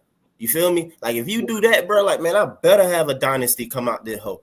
You feel me? Like if I'm playing all this stuff, bro. Like bro, better be some Lakers and Spurs type crap, bro. Like we better be like contending for a decade, my boy. Like I'm not doing that for no. Here's another thing that's gonna rush that process too, Mike. Here's another thing. Tatum is out next year. Yeah. Yep. He out. So you're not even really, if I'm keeping it a buck, not being a hater, without Tatum, they're not really a championship contender. They're still a good team. Don't get me wrong. But they're not a championship contender. Yeah. I don't think they're going. I don't think they contend for a championship. We're paying a lot without Jason Tatum. Hey, Mike, and also remember Tatum contract kick in this year too, and they both playing Brown and Tatum $300 million apiece. You know what I'm saying? You seen the reports like they trying to move. I think White and Brown could supposedly. They trying to move. There's talks with Sacramento and I think Chicago and somebody else that's about for Holiday. Kristaps Porzingis is due to coming off that 2 year. He's due for another contract extension. Derek White got $100 million this offseason. Man, somebody did the numbers. They said Boston supposed to be, if they kept their core intact, over $300 million in the tax. Ain't no owner finna pay $300 to $400 million in the tax, bro. They losing so much money. $500 million roster. Yeah, like, you losing that much money in the tax, man? Bro. Ain't no smart billionaire finna do that. It better be Shaq and Kobe. That's all I'm saying. Yeah. Look at that right there. What Chamberlain better coming up? Hey, look at that. Their first 2 players $100 million. Yeah. And then Drew Holiday 32, Porzingis 30. Yep. This was this current season that just passed. What's this? This 25? No, this for this upcoming season. My bad. This upcoming season coming up. 54. You got $54 million not even playing next year. Yep, it's nasty work. 53 million, 32, 30, 28. Hey, bro, we ain't got to worry about Tony Russell getting in no situation like that, bro. We about to win. We good on that. We good on that. It's gonna be on the cheap scale, bro. It ain't gonna be no one there. That's not happening. Hey, Damon, I gotta run in the Kroger right quick. I'll be right back. All right, my guy. I'll be right back. Yeah, we here. Sure. Hey, I'm gonna pull this up though, Damon. But yeah, man, I'll take this down. Contracts and stuff like that. Yeah. I was saying, bro. I don't know, man. I get fans, man. It's like we still gotta think about this though, because you also gotta fill in. You know, oh shoot, I'm copying wrong. I'm doing something wrong. What's good there, Rod Dub? What's good, homie? You also gotta fill in your overall program. Well, I call it program. You know what I mean? So when folk be wanting to get rid of these, these draft picks and stuff like that, like.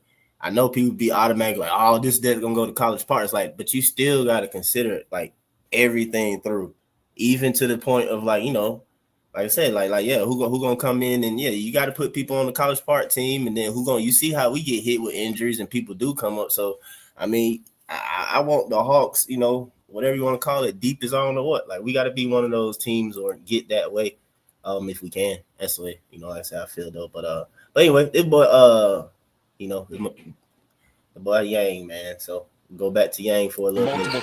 Show some turn the volume off though. So some of the skill though, but what I liked about this play though, the man or whatever, the context behind it in this post, and a lot of times it didn't come up in like the regular highlights because it didn't go down as an assist because the dude missed the shot. But he did this right after Yannick right here, like who he guarded or whatever, just got a dunk. He didn't dunk on Yang, but it was like, it's Yang assignment. It was a little miscommunication, whoop, whatever. He went down the line, got a powerful dunk. So I like the fact that, like, so when Matt said that, quote unquote, he's not demonstrative, right? Man, this dude in the foreign situation, whatever, just got here from China, man. Just flew across the whole world, probably still adjusting to, time change and everything. Right after the play, quote unquote, not demonstrative, but he come down, get position strong, bang. Come on, man. You're not finna really see this from too many bigs, man, to make that pass. But the thing too though is like what I liked about it and checked so much about it. Like I said though. Hey, real quick, Mike. Hey, he looked like he on the Atlanta Hawks right there. Assist, missed 3. Look just like the Hawks. Hey, what they play again? Hey, this is us. This is us.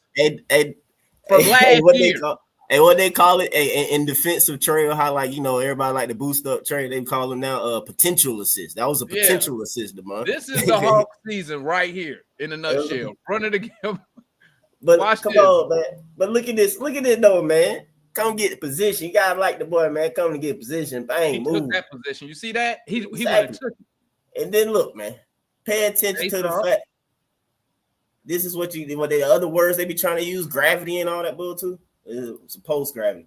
Look, man, that's a triple team, man. Damn, they sent 3 dudes over there, dog. Bro, yeah, that's 3 people dropping down on them right there. Look at them. They paying attention. You see all this opening up and how everything want to be played and stuff like that. One, two, 3, 4 dudes. Oh, come on. So imagine Zach and Trey. The options right here is Zach and Trey. Like we want to get Trey almost 100% on open catch and shoot when he can just catch it and shoot it. The issue is that he rarely get that. He barely ever get an open, just regular catch and shoot that everybody else get. You know what I'm saying? Like he don't never get that. But again, though, like in the midst of it too, he's seeing the floor, and then it turned out, like I said, basically make a no look. Well, it turns out to be no look at the moment, but he's seeing the floor in the midst of the post move. And of course, miss it. But of course, like I said, knows my boy with his hand up. He want him to make the shot. But anyway, it's just like I said, little things like that, man. And folks don't want the kid or whatever, or act like some people hyping it up. And this is like I said, the pass, playing from top of the key, dribble handoff or whatever, being able to play through all this, using his body, that pass behind. Oh my God, like that's crazy. Like it's not even the guards that's some guards that's doing that, bro. Like everybody's not doing that. You feel me? Imagine this JJ right now, dunk or something. I don't think Jalen Johnson could make that pass. I know DeJounte couldn't make that pass. But that's what I'm saying, though. It's like, come on, bro. Like you can't. All right. Boom! Right on the money. Right on the money, man. All right, then real quick, another one. Then we can pull up some other stuff though. This is there will be defense, whatever that they claim that he'll have a hard time doing. See how he get up on the ball handle. Get back on it. That's a smaller player too. They try to dribble drive and get him.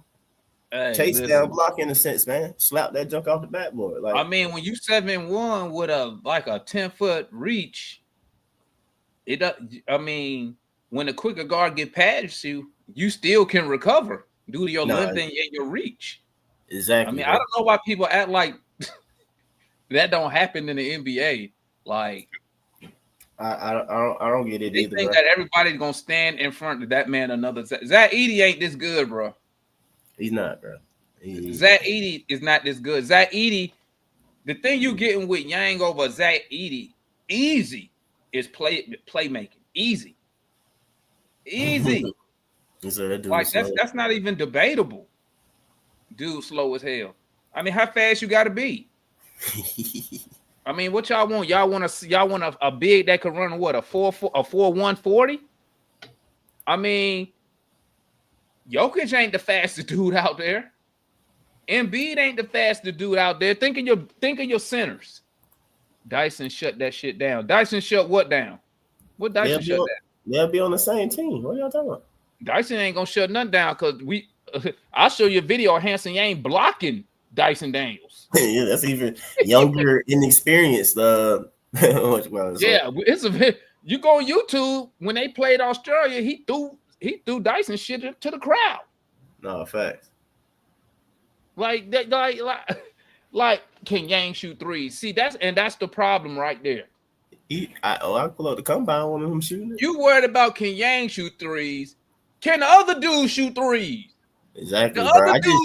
I just showed you how he'll open up the court for people to shoot threes. The niggas who's supposed to shoot. Who is shooting threes on the Hawks? Who is this elite 3-point shooter on the Hawks? That's what I need to know. Because you worried about if the big can shoot threes when your shooting guard struggle from 3, your power forward struggle from 3, and you're starting small forward struggle from 3. Say, we ain't gonna talk about Trey numbers. I ain't even go, man. I don't even mention Trey when it comes to 3-point shooting no more. I don't even bring that because everybody know. Everybody know we always use the same excuse. He gonna start off slow. Woo. So I just don't understand. I don't get how you see the player. You see what he can do. You see what type of attention he's going to demand. But the first thing can he shoot a 3? For what? Nigga, we was one of the worst 3-point shooting teams from the dudes who's supposed to be able to make the 3s. Yeah. And you worry about if the big can shoot 3. If the big can shoot 3s, that's a problem to me. Because why my wings can't hit these 3s? That's their job. I think too many people getting wrapped up in the heat and the moment of the finals right now, man. And Karl Anthony Towns and Miles Turner and all these guys, Hansen Yang. I told Mike, I'm on the Yang Express, you know what I mean? Like this nigga, Juan just scared to use them picks on them early picks. Juan just made Hansen Yang half black and Chinese. He said Hansen Yang. I'm on the Yang Express, man. But yeah, I'm with Mike. I had this conversation with Mike in home court as I don't want to pick it at 13. I am totally fine if Yang is available at 22 or earlier, then we trade to make that. Here's my thinking too, Mike, and I think there's more interest in this really happening, or there's much anticipated hype about the young man coming to Atlanta. Atlanta wouldn't just bring him to here to do a workout. They haven't worked out everybody. They worked out guys that's going to be in their range and guys they think is going to be available when it's time for them to pick. Is 13 too high from him? It depends on what you're looking for. It also depends on the organization. You know what I mean? They'd say Zach Edey was low first round, mid second round last year. He went 8th last year. You know what I mean? He contributed instantly for Memphis. Worked out well for them. Can can Yang do the same thing for us? It depends on the eye of the beholder, man. I don't know. There's a lot of good, intriguing young men in this NBA draft. Is Yang the one for us? He just might be. I don't know if it's at 13. That's just my thought. That's just me. But this is what I said, Juan. That's fair. This is what I said for me. And you won't be able to do this until actual draft night. When we get to draft night, when we get to close to pick, and I'm saying when we get to about, and this if the Hawks can't move up to go get Circle K as reported, and say you don't move up, when they get about to pick 10, yeah, I'm gonna have to get. I need my team to let me know who else behind me before 22 has Yang on their radar. Yeah. If any team got him on his radar before 22, I'm taking him at 13. Yeah, I understand. This is how I see it. And this is how I see it. I believe that Hansen Yang brings way more to the Hawks than any big in the draft right now. Because with Hansen Yang, you could change your whole offense because you can run everything. You can run offense through Yang. You can run offense just like the Warriors did with Draymond Green, just like the Nuggets do with Jokic. Now, I'm not saying year one Hansen Yang gonna come out here and average all these points. My thing is this: Yeah. he is so tall. and so big and skilled. Because remember, in China, he used to be a point guard until he hit his growth spurt. Same thing, a la Anthony Davis. Yeah, yep. He sees the court differently than your traditional big man. So like a Sorber, Maxine, because they don't run. And then I'm gonna come back to Maxine. Then his size. When I saw him playing against the French national team, and he made Sar had no answer. Zero. He could not guard. Just the sure size, he couldn't guard him. And you saw in the video, I don't think you would say, I think you had ran out in the store real quick. The video that Mike showed, they threw one pass. First of all, he goes down there and he established position. He just went and bumped Buddy. Turns around. Buddy threw the ball to him, and since he's so tall, you can throw it up high. And that's a good And he goes up and gets the ball. And if you notice, the only time he put the ball down was when he passed it. Like he has real good big man fundamentals that I don't think you get with a Sorber. I don't think you get with a Maxine.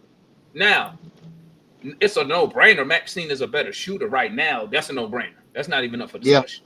Okay.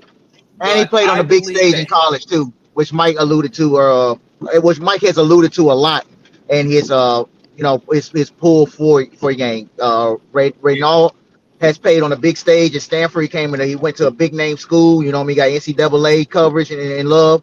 Yang didn't get that, Now everybody's finding out about him, or most of the NBA world is finding out about him now. Yeah. And hey, Mike, you got to play these 10 seconds at a time and stop them, or they'll flag the channel. What I was gonna say. Here's the thing, guys. Here's the thing. Okay. You got to be able to see the vision. You have to see the vision. Okay. I know it's hard because some of y'all are stuck in the way that we've been playing, and I know y'all want to stay with the 5-out concept. But I believe you can't pass up on a guy like Hansen Yang. He checked too many boxes. The only thing you really could knock him on, like I said, the only thing you really could knock him on is his speed. But at the end of the day, when you see Jokic out there slow as hell, you see Embiid out there slow as hell, and these other bigs who are slow. Rudy Gobert. Yeah. Then speaking of Gobert, you look at Quinn Snyder, that's how he won. He won with a defensive big, a defensive 7-footer. Trae Young best years is what? With a defensive-minded center, not a center pulling up for threes, because you're going to need that big body back there when Trey Mann get past him. Okay? So, I mean, I know some of y'all caught up on this wing crap, but listen, I'd rather go get me a wing in free agency, because I want my wing to come in and ready to shoot off the rip. I don't know why y'all keep bringing up Carter Bryant. He didn't even start on Arizona. No, he didn't. He just had that one good game in Duke, and that kind of like got his flash in the pan for him and his draft status right now. And I mean, he offensively, it was very low volume and usage. So, I mean, like, Yang ain't like that on defense, though. He not a rim protector. How you know that? How many blocks Yang averaging in the CBA? Who just like damn just saying stuff now because he just got here too though. Something he had to. Hey, but here's the thing though with Atlanta, I think people fixate on certain things. I just need Yang to be a rim enforcer and a rim deterrent. He don't have to have high blocks to be a presence at the rim, and I think that's what a lot of people get mistaken by. If I have to think twice or 3 times before I go up against your back line, then you have your point has been made, your stance has been made. And if Yang at 7'2" with I don't know what his wingspan is, I know it's tall as shit. You know what I mean? If he's able to stand there and deter your shot and deter you and make you think twice about what you're going to do, then it works out better for a JJ, for a Zach, for a Dyson on the wing. Now we can cheat over and cut out passing lanes. I can go out and double team a lot more now because I know I have a legit rim protector, rim deterrent, and Yang on my backside at 18, 19 years old, man. And so I think people got to get out of that mindset, like you said, Damon. You know what I mean, about the three, and you know what I mean, got to be able to do you got a bag. I just need the young man to come here and be a post presence, to give a pick and roll for Trey Young, to run the floor and to deter shots at the rim in his first year. He'll pick up everything else in the NBA game. If the NBA game is fast, he's gonna pick it up. He'll pick it up. Hey, Juan, what's this, Juan? Juan? My bad. Y'all talk though, but I just wanted to. Go ahead. What's this, No, Juan? go ahead. And Damn, I think Damn just joined. I don't know Juan saw. On the video was one the G League call. Anyway, y'all tell me that's defense or whatever that y'all questioning and stuff like that. And if I can find it, I'll show it when he do the same thing. He's moving his feet. He's moving his feet. He's moving his feet. Is that not protecting the rim right there? And then on top of that, it's not just standing under the goal protecting the rim. He literally went with them from the perimeter. That's not a midget he blocking. Like, and I'm saying the same thing, Mike. Like, I like the young man, man. Like, the only thing for me, I'd say is just where you pick him at. You know what I mean? Other than that, he has every single intangible that you want to check off in the big man. Can he pass in this modern NBA? Yes. Can he post up? Yes. Can he block shots? Yes. Can he set an effective pick and roll? Yes. If you need him to pull out and shoot a 15 to 25 footer, can he do that? Yes. Can he shoot the mid range? Yes. Can he shoot over both shoulders? Yes. Can he box out? Yes. If he checks all these marks at 18, what is he going to be in 23, 24 if he gets in the right system? He's improving every single year. That's the thing people need to look at. He can dribble the ball. And he can dribble the ball, yes. And he can dribble the ball. I just watched him guard from the perimeter to the rim, and that's exactly what the Hawks need, man. We need more of that. You need more of that. Rudy, a multiple-time defensive player of the year, and more time. And that's what I'm saying. And then on top of that, that's what kind of pisses me off with today's basketball. And like just last week, I get mad at my young cousin, man. He like 22. We be hooping. He like an inch taller than me, man. You know what I'm saying? He play ball. He play college ball, stuff like that too. So we hooping stuff like that, and he do that same bull crap, bro. Like, cause I'm usually playing on the backside. He just let folks go. And then he want to tell me, like, man, it's supposed to be help defense. I'm like, but nigga, you don't just automatically do it, though. And then on top of that, there's not no team that you practice with that we own. You don't just automatically, as soon as somebody attempt to drive, you just move and let them go. Like, that's what he does. That's his mentality. So that's the thing, too. In defense of Rudy, any other big, bro, like, that junk lame in the game today that they even put that on there, and they just say, like, basically don't make perimeter guys slide your feet and get over the screen. The big supposed to just call the screens out mainly or whatever and temporarily hold something up and get back to their man. They not supposed to really be out there like that. No, they don't. Yeah. It's just stupid. And then, like I said, it's to continue to excuse perimeter guys. I'm like, no, what happened to them actually defending their spot? Yeah. Yep. You know what I'm saying? And you want the big to switch on to somebody that's physics-wise completely shorter than them. Like, and then on top of that, you don't give them the ball when they got the physics-wise advantage. You want them to go stand in the corner. Like, it's dumb to me, bro. Like, I hate this stuff. Anyway, what else you want? Hey guys, how y'all doing? Happy Father's Day to everyone. Hope y'all. Two things. One, but I want to piggyback on what Mike just said. Now, I don't play professional, obviously, but when we play church ball, my dad taught me lock up. Perimeter wise, don't be letting nobody pass you by or anybody. You lock up everybody perimeter wise. So for me, I like playing defense. I may not be able to dribble, but I can definitely play some defense. I can lock some dudes up. So my thing is, like Mike said, he's supposed to be like the nuclear deterrent. Like if you somehow get past the perimeter defense, he's the one that's supposed to be locked up to block the shot. The thing about Yang that I will say this is, like, I like him at 22.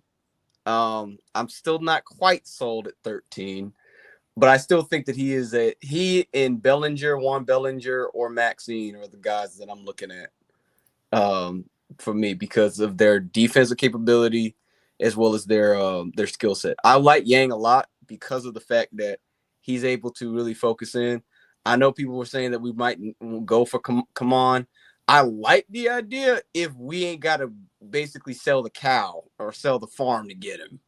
Like if we have to sell 13 and 22 and maybe one more pick, I'll be all right with that.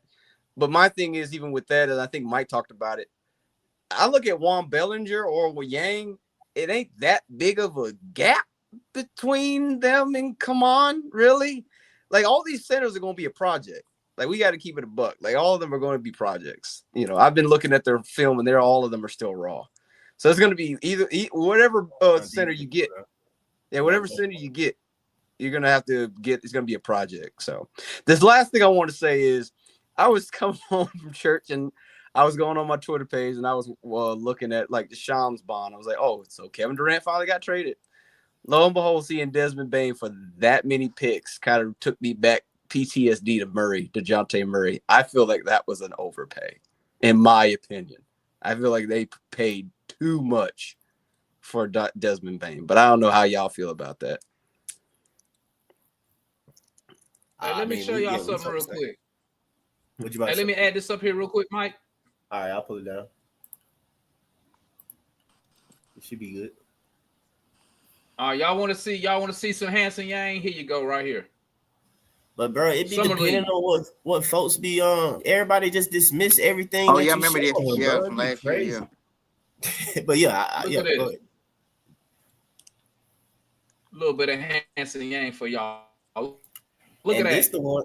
He getting Get out the way, little man. Get out the way. He is a tough dude, man. Yeah, look at that. Look at that. What? He messed up 26. That's by Charlotte, ain't it? That's by professional. Hansen Yang dribbling the ball out for. Yeah, Charlotte. Yeah. Yeah. They NBA players. You'll be able to play. Look at that. Boom. Watch this. Yang off the screen. I'm out the pick. Ooh. Got him. He's got moves. Yeah. He's got post presence, man. Bruh, like he his growth spurt. For his growth spurt, he was a point guard. Watch that. Boom. Back him down. Got point guard skills at the center. Josh Gillum. When he goes, nobody gonna try to block it, bro. Nobody gonna try to block this dude. Hey, Damon. I guarantee y'all, it ain't got there yet. But once he's actually starting to be seen in the league, I guarantee you all the OGs like him, bro. Like Shaq, them gonna love that dude. Like what? Like they gonna be. Like once they actually see him, I just know they ain't never seen him. China in the zone right there. In the zone. He think he got a leg. Finals attentions and stuff like that. They're like, oh shoot. That boy come in. Give it to Yang. Hold on. Look at that. I'm looking at the chat. Josh Gillum said Zach Edey did the same stuff. No, he did not. No, he did not. Zach Edey didn't do that. Zach Edey is a put my shoulder into my shoulder into your chest, and I'm going to shoot the left or right hook every single time. Zach Edey is not spinning off baseline, Euro stepping for layups. He darn sure ain't bringing the ball up court, man. He was not there. He was a legitimate 1990s get down in the post, bang, hit you with the left and right hook, get my rebound, dunk it back on you. That's what Zach Edey is. Let's keep it a buck, man. Keep it a buck. Yeah, Zach Edey wasn't being this fluid when it came Let me to read this stupid. Come on, man. Let me read this stupid super chat, man. Cujo's stupid, bro. They selling General Tso's chicken at State Farm if we draft. Oh, Cujo, bro. Stupid, bro. Hey, yo, dog. Hey, he gonna be cooking it up, though. Say, Cujo, you the one cooking it up, huh? Yeah. What's good, Dan? What's good, Dan? What's up, bro? What's up, man? Hey, y'all can't hear all that music. Y'all can't hear all that music in the background. My neighbor got dang loud as hell out here, man. I want to hop on. I don't think we hear anything. Yeah, we ain't hear nothing. You Gucci. Hey, man, we trading up. I don't care nobody's saying. Demar, I can't explain how it's gonna happen yet. But listen, I can't explain how it's gonna happen yet. I don't know. Hey, but listen. I know the Pills got one pick. They might be interested in the extra. If they move back, they stay in the lottery and they get an extra pick in the first round. You got. I ain't saying this. Listen, I ain't saying this gonna happen either. But hey, I ain't saying I'm a fan of it either. But Jordan Poole, he got 2 years left on his deal. They trying to package him with the 6th pick. That could be a 1 year thing where you trade him off. that's a expiring contract after 1 year. I mean, there's a lot of things that can happen, man. And like I said, I'm under the impression when the draft started to lead up, that man Kemp gonna be pushing him towards Atlanta, bro. It's too many ties, bro. I've been looking this shit up. It's way too many ties to the organization. Hey, they say you look like Keaton Wallace. Hey, that's cool. That's cool. Hey, I ain't lying. I wish you was Keaton Wallace. You would have an insider NBA player. Hey, but hey, I'm telling you, bro, it's happening, man. Here's the thing, and then we're gonna go to Murs. Here's the thing. Nobody, Wizards, Pelicans, Raptors, you need to tell me who we could offer for them to trade up because they need players. So whatever person I just told you the Pelicans got. Listen, I just gave you a scenario where the Pelicans got one pick. If their player tends to fall back, you still get the lottery pick in the 13 from us, and you get another first round pick at 22. No, that is a possibility, bro. If the player they want falls, they could get it. That means they can get a better player. No, that means they can get the player they want and take another shot in the first round with the 22nd pick. That's what I'm saying. That's also an option. Really? I mean, you don't never know. Because they could pick anybody after what they picking. What they picking 7th? They could pick anybody they want. So why would they move back? I don't get it. Hey, I don't know. I'm just saying. Nobody gonna move back, man. What's good? I don't know. What's up, man? How you been? Chilling, man. Where you been at, dog? A lot of stuff has been like going on in life, so I've been kind of busy. And every time I watch you guys, it's always like 20 people like yelling at each other at the same time. So I'm like, I don't want to inject this shit. So, that's what we do over here, baby. yeah, evidently, yeah. Now somebody got that background going on. Hold up, let me figure it out. Go ahead, talk. I'm listening. No, yeah. Oh, yeah. I was gonna say, are you guys adamant about getting a center in this draft? Like, you guys think we absolutely have to get a center in this draft? Maris, you only got one on the roster. For sure, yeah. I mean, I'm gonna ask you this. You, if you the general manager of the Hawks, are you confident with Double O as your starting big to take you to a championship? Because that's the goal, right? No. Me personally, no. I think he is a good player. I think he did really well for us this past season. I think he will be the starter for next season as well.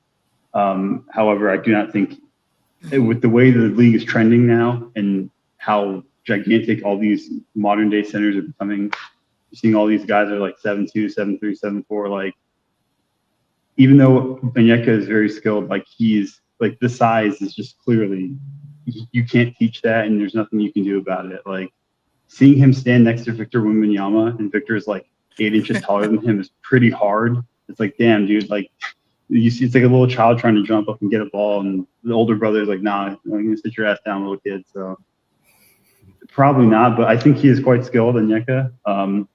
Personally, I mean, I'm asking you guys because I just want to hear everyone's idea. Personally, I'd say we draft a center this year's draft, but I'd lean towards getting a wing at the 13th pick and then getting a center at the 22nd pick. Me personally, if Yang is not going to be there at 22, I'm taking Yang at 13. I will see if I can address the wing at 22, but I prefer to go find me a wing in free agency, or maybe find me a wing from one of these teams who cutting salary, because at least that way you got somebody with you got an experience. Because correct me if I'm wrong, the wing we supposed to be getting is going to be a backup, correct? It's not going to be a starter. Yeah, So I mean, I can go in free agency, find me a wing to shooting threes, or if you're looking just 3-and-D wing, I'm guessing. But once again, it's a backup. So I mean, that's just me. I'm sold on Yang. Now, I'm not saying that he's going to be taken at 13. I mean, obviously, we just fans speaking from the reports we read and stuff like that. But I mean, why not go kick the tires on maybe what's their names? Maybe Memphis want to sell on KCP. Maybe the Clippers want to downsize on salary. The Celtics are trying to downsize on salary. You can look at they wing, see can you get something off of there. But I mean, I would go Yang. That's just me personally. You know. Hey, you're not. If he's available at 22, Barrington. I'll draft Yang as well. Like I'm not against that. Like I like Yang. I think he's great.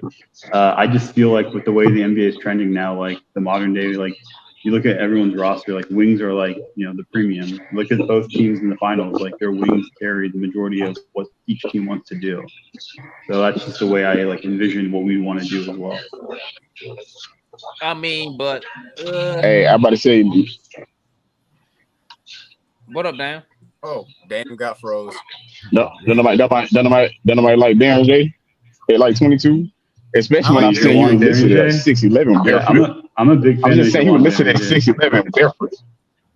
And he actually grew an inch that's since kind of last crazy. season started for him.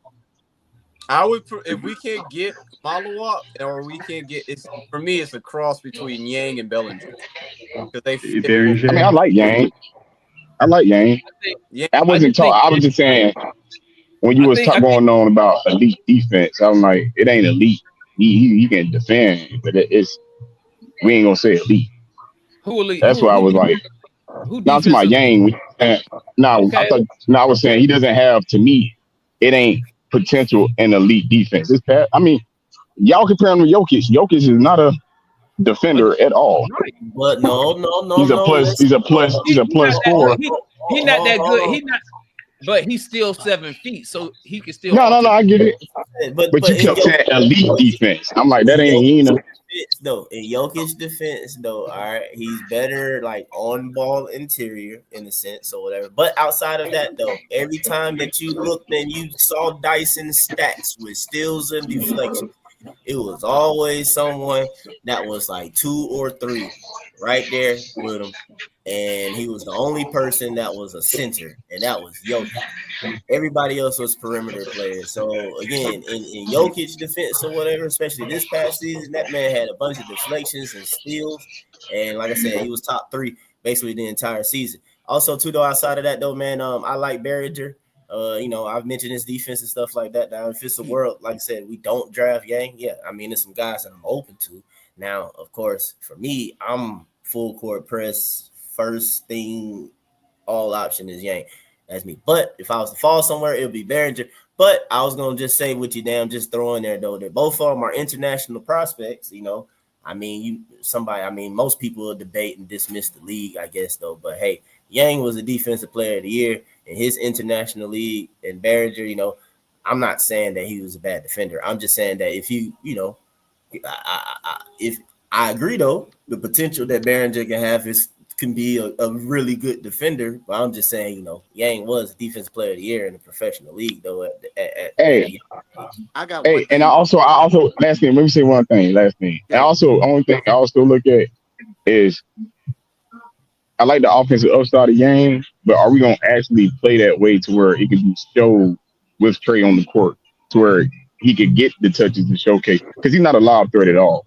And at least with Darren J and just Trey Young, because I mean, Onyeka Okongwu played a couple of minutes his rookie season. Well, I can't Darren say J can come in and play 10 to 12. Nah, he's not really a lob threat. Everybody at 17, in my opinion, is a lob threat. He's not Trey's crazy lobs type situation or whatever. But you see, I'm just saying you can even tell with Clint Capella. Even with his lobs and him now, it was kind of because that athleticism. Yeah, he almost 7 feet. He ain't 7 feet quite. But Clint ain't 7'2" either, though. I mean, I get it. That was just my only thing. No, I understand it too and everything as well, though. Now, I'll say in the first year, no, I would not expect like we doing certain things, running things through Yang, all this type of stuff, whatever. I mean, that best, like, yeah, he back up. He playing like 15 to 17 minutes or whatever in a row, or we can still, sign or bring in a veteran. Nah, I can see him playing 15 to 20 minutes a night. Either center redraft, in my opinion, I can see them playing at least 12 to 15 minutes a night because Okongwu gonna get the buck for minutes. Okay, all right. So I don't think anybody disagree with that, and I think that he can at the moment, even with the increasingly better condition that he's getting in. or whatever. I know like Damon had mentioned about like his trainers, Chinese trainers, but like he don't have those trainers anymore, quote unquote. Like as soon as he signed with Clutch, they got him an American trainer and their trainer or whatever. And you can see it in the documentary videos that whoever like, so they tracking like, you know, China he's the biggest prospect they had in a very long time. So they're like tracking and documenting like every single step for him though. But the trainer that they have for him and everything like that, like, yeah, bro, they work on him. And his conditioning for me, who've been following him for like, yeah, at least a year now, whatever.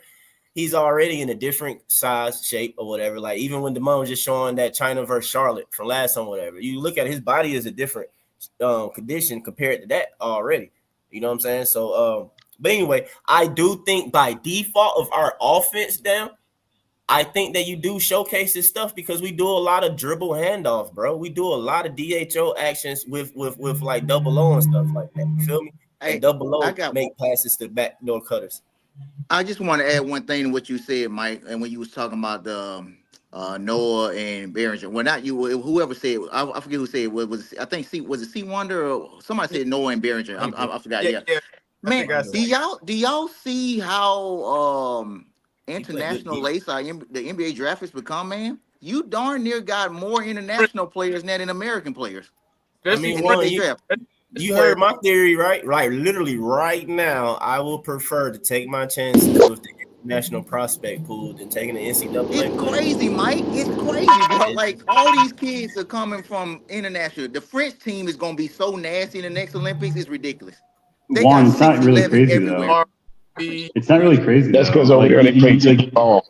Like Juan, I was gonna say it's not really crazy, and like even Damon will tell you this, but like if you look at how other countries view sports, like especially for soccer, if a kid's talented, he's becoming a professional at the age of 15, 16. Yeah. They're not gonna waste time. They're gonna take him out of school. He's gonna do school on the side, and he's gonna become a professional player. Look at I see that a lot. That kid's a monster. Yep. So you look at all these other European players and all these other international players. Like Luka is a fine example. He's been playing since he was 16 years old. So when by the time the NBA draft comes around, the guy's already like he's not like well polished, but like he's almost there. Whereas all these college kids are still playing, you know, college basketball. And some of them are talented and some of them can easily contribute, but most of them need a couple of years to really get to that point.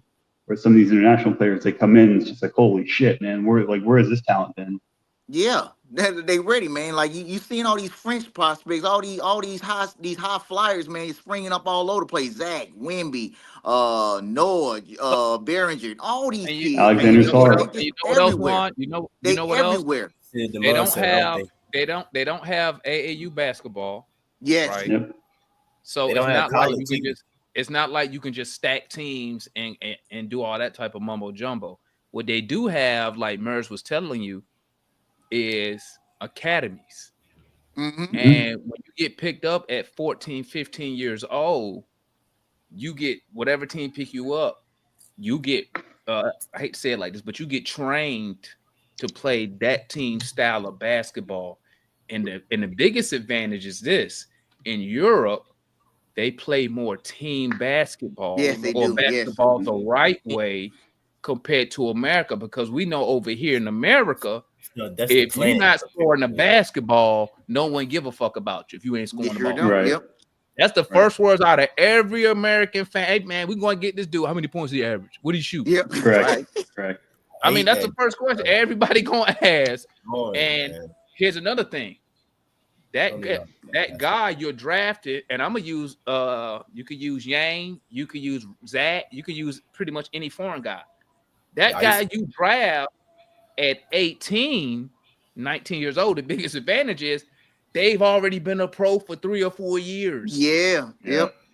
They have been playing. They've been playing against, but most importantly, training and learning from professionals. You see what that's a big advantage that they have. You know, it's a good example of that. Dennis Schroeder, when he first came to the Hawks, and how he can come inside the bench and back up Jeff Teague. He wasn't the best point guard, but he can come in and he had elite speed and he can get to the cup at any time. No, Dennis was ready. Dennis didn't play his first season. He just happened to be the starting point guard for Germany at the time too. Hey, he did. What's good, Jamal? Jamal in the building, man. What's good, my guy? Hey, man. Hey, oh shit, Jamal talking on that jail phone. Yeah, on the road. I know. I'm just messing with him. Yeah, this phone it ain't acting the best right now, but I'm trying my best. Basically, I'm of the belief that we should just take 2 shots at a summer. That we should go ahead and go with Hansen Yang at 22 if we can. And I kind of want to get the boy from Stanford too. I want to just go 2 shots at it, and because I mean, look, ain't no rookie wing gonna be like already ready to train to go anyway. So like, I don't get why we keep on doing that. We could address the wing and the point guard backup position right in free agents. But you know, if we trying to do something to build, why not go after the bigs while the bigs is hot right now? Because it seems like this is a good draft for that. The only concern with going after wings and guards in free agency is age and the price point. Like Dorian Finney-Smith, I believe he opted out of his contract with LA. Like he's like a 35-year-old wing. He's good. Like don't get me wrong, but he's 35 years old. He's going to probably demand $10 million a year. Whereas if you draft like a Noah Senge, or if you draft like a Colin Murray Boyles, whoever it is, you're going to only be paying them like $4 million a year. So like that's a really big deal when it comes to the modern NBA with the current rules and how you cannot structure your team. So price point and age is unfortunately going to factor into that. But it also determines on where your team is at. So like a Dorian Finney-Smith at 35 is good for a team like Minnesota that's actually competing for a championship, right? I don't even know how he would fit. I'm just using the team as an example. Right. So you wouldn't mind paying, and that's what I be saying. When you competing for a championship, you can get guys like a Dorian Finney-Smith to come to your team for maybe less than what he's worth. Because at 35, you probably ring chasing if you ain't won a ring yet, right? But also guys like Finney-Smith can opt out because maybe they want a 2-year deal. But a team like Minnesota, that's a gamble you would take because you got an Ant-Man, you got your window open. For the Hawks, somebody like Finney-Smith wouldn't really make sense because you take away from your young guys minutes, right? And we really not competing for nothing. So you would give Finney-Smith at a minimum, off the top of my head, as a veteran with 10 years, $12 million at a minimum. I don't even know what the market would actually say. But off the top of my head, he getting 12, 15 million off the rip because he over 10-year veteran and he a 3-and-D guy. So I mean, now your point at going for 2 bigs is this.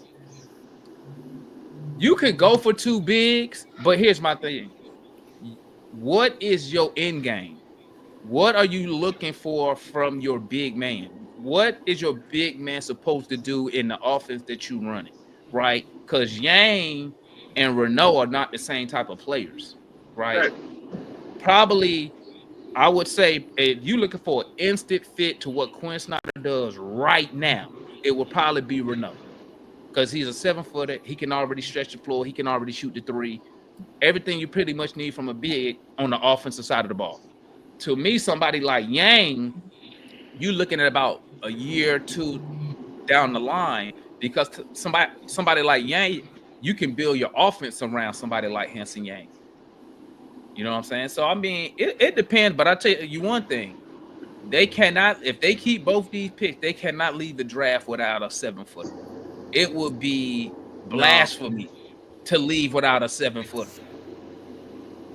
I don't think they will. I mean, I think they're going to draft the center for sure. What's up, Jay? Jay finna say something crazy. Come on, Jay. I don't know, because I told you, to me, Jay know it. And we said nothing like that. Jay be like, I don't know, man. I think the Hawks should take 2 point guards. No, I'm not saying that. It just depends on who's available. Because, like, let's say someone like Senge falls at 13 and Rashid from is there at 22. I wouldn't be mad if they took both. I mean, you don't. If you're really drafting for a backup, and you can make moves via trade and free agency to address that. Like I really do believe that the Hawks are probably going to bring back Larry Nance. So it's like they don't have to take a center. I just want them. Yes, to take, they do. They have to take a center. I don't know. All I'm saying is I just want them Jay, to take Nance, Quinn don't even play him at center. He played in the backup Jaren Johnson. Unless you believe in Mo G like that. Well, But I mean, even Quinn didn't even play him at the 5, and then Quinn even said it. He said, "I see Larry Nance as a 4." He did. he He said said that. it. I mean, but he did play the 5 when Onyeka was out for a month. So Yeah, when we got desperate, but now his and then when Clint went down, he definitely played Onyeka and Moji together. I mean, not Onyeka, they played Nance and Moji together. At the no, time. because Nance went down right after Jalen is- Johnson did. No, I'm saying once they bought up Mo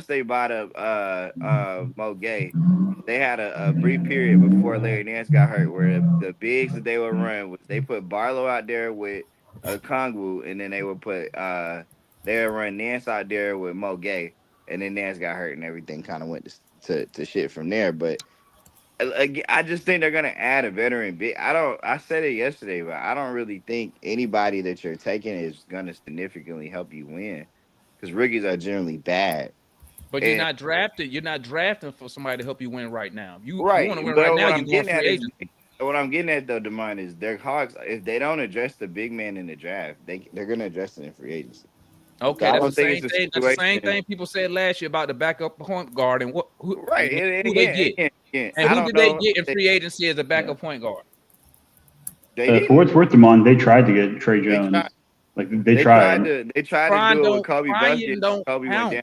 When you got 2 picks right now and you can address a need at Because 22, it all and you can take the depends. best player at 13. You can address a need right now at But it just 13 depends on who's or available. 22. Yeah, I think also it just depends on who's available. All the bigs outside of Circle K gonna be available at 13. The problem is this: you don't know who gonna be there at 22. That's your problem. Right, but I keep saying I don't have any of these bigs. Only big I have in a tier of their own is Circle K. All the other ones are they're all in the same group. So if you just take BPA at 13, I would just let the board dictate what big I do what big I get at 22. I mean that's what I just that's said. my Your philosophy. problem is I just said that. I said your But problem is going to I'm be getting it. That's not before the way 22. you framed it. The way you framed it was like that's a scary. It's not. I mean, like no, this is what I said. I said the Hawks need to. This is what I said. The Hawks need to lead a draft with a 7-footer, whether you take him at 13 or you take him at 22. But what I said, then you said the only one in a tier of their own is Circle K, which we all know he not gonna be there at 13. Then I said your problem with the other bigs is you don't know which ones are gonna be there at 22. Renault, somebody already gave him a promise. That's why he didn't play that second game in the combine. Yeah, we just don't know who. Yang, Renault, Behringer, all these dudes are going around doing their one-on-one workouts. So you don't know what teams are thinking as far as, you know what, we're gonna move this dude up on our board. Just because these so-called experts don't list a guy at a certain spot in a draft, it don't really mean nothing. Because a lot of those guys, I agree with you. A lot of those guys are not talking to the front office. The scouts only give the front office information. The scouts don't tell the front office where to pick guys. They just tell you, hey, this guy's this guy's that. Woo, woo, woo, woo. This guy might be better than this guy. And the front office is the one adjusting their boards. I agree with you. I agree. My thing is this. And I've always said it. That's why you need people in the front office who can look at players and can look 2 and 3 years down the line. With Yang, I'm looking 2 and 3 years down the line. With my draft, with my picks that we discussed earlier before y'all came on, I'm looking at 2 and 3 years down the line. I'm looking at what if Trae Young wants to leave. Somebody like Hansen Yang, you can build an offense around him. Just like with Draymond Green, just like Joker, where you operating out of that 5 position or the person in the paint, you operating out of there. So, but I will say this: as far as wings, if Noah Essengay is there, you got to take him. I ain't even gonna lie. Yeah. That dude I is would, sure. I would love to get a Singer at 13. I think he's gonna go top 10, but it would again depend to That could be me true. on who. It That could be depends on true. who's there at 13 because I don't think Hey, Jay, I got a question for you. Yeah. Jay, I got a question for you. If 13 rolls around and in a hypothetical universe, Noah Senge and Kaman Molly Walker are available, who do you pick at 13? I mean, I would go at that point. The fit would they're in the same tier, but Circle K is in a tier higher for me than a Senge. But I would probably lean towards Circle K based on fit because if all things are equal, then I lean fit in my mind. But I feel like 13, like we talk a lot about the wings, but I'm kind of hoping a particular guard falls to 13 because the dude we don't talk enough about who could actually fall. We really only need two guys, like a Nisenge or one more guy to enter the top fall. No. He ain't falling. No, if Casper Jakachonis falls to 13, that's a very, very, very obvious take him. Why? He don't play no defense. Are you kidding me? What's have the have you seen Jakachonis play? Crap. He didn't shoot well in Illinois. But why would you take a guard? Yeah, why would you take a Why guard? would you listen? This is what I be saying. We talk about. Now you here's want the to thing. take the best player available, right? Everyone's saying BPA. He ain't the best player though. I think if Casperus is at 13, who's a consensus based on the film. But why are you taking that dude? How many guards? You know how many guards you got already on the roster already? What backup point guard do you have on the roster? Kobe, we got Dyson. Bro, are you crazy? Who's your backup point guard next year? You got Kobe Buffkin. Gonna get some burn there. So y'all Dyson believe? Do y'all believe it comes down to you don't have a choice? As a fan, that's what I'm saying. I don't you have take a choice Yakatonis, because you do have a choice. I already know he's on the roster. You've invested a first round pick in Buffkin, and you don't even know what you got yet. Exactly. We haven't even know what and then with the bigs and the wings available, why would I go with a guard? I can go get a guard in free agency, a point guard, but you got 3-4 guards already on the roster. Well, Damon, this goes back to the point you made earlier. If you're like, future, if you're looking for the future, what if trade opts to leave, right? And let's say a top tier point guard is available at 22. Like, kind of have to look at like, oh, maybe we draft Nolan Traore in case trade does leave next season or something like that. Well, that is a hypothetical. And if you're I need to see what I have already with Kobe Buffkin and Dyson Daniels at the point guard position. I'm gonna be real with you, Demar. If I'm the Hawks, the only folks I'm writing in pen outside, of course, is the 5 starters. Everybody outside of that to me is available for the right price. I mean, I'm just Kobe Buffkin, this group, this regime, just like we talk about Onyeka Okongwu and how they didn't draft Onyeka. This is not the same regime that picked Kobe Buffkin. Kobe has shown you he has not been able to stay healthy now for 2 seasons. So here's your problem. It is literally downright just malpractice. Well, if you go into the year thinking that Kobe Buffkin, you don't bring in any other problem, Jay. Backup dude. Here's your problem. If the rumor is true, if the report is true, your head coach loves Kobe Buffkin. I like Kobe, but do you like Kobe as a backup, or do you like him as a combo guard? Kobe Buffkin is the reason why we don't have Pascal Siakam. So if you believe that report, you telling me Quinn Snyder not gonna get his guy, bro? He gonna get a lot. I put money. You're gonna see a lot of Kobe Buffkin in summer league this year at that point guard position because they gonna see what they got. I hope that was the plan. That was the plan last year. Again, and then when Kobe went down, Casperus is there at 13. Demar, I hear. No, because then you still got my Euro down there in College Park. Balling. Yeah. Nikola Jurisic. We're making decisions on Nico Jurisic. He could be on a 2-way contract. But see what I'm telling you, when I watch Casper play, that is the backup point guard you need in that. But what I'm telling you, you have assets and time invested in the guard position. Why you gonna get another one when you don't even know what you got with the people you already got time invested in? Because the Hawks have a glaring need at backup point guard and center. They have a glaring need at both of those areas. And you got. when we talk about I'm dudes, talking about. y'all yesterday was saying we need guys that can come in, potentially score the ball handle, and playmate. And then when I throw out the best, the best playmaker point guard in the class right now, Who? in Casper's Jacatonis. I Everybody is mean, the like, best one probably short. The best was- one, he too big. He too short. If he was Who? 6'5", he'll probably be a lottery pick. who? Ryan.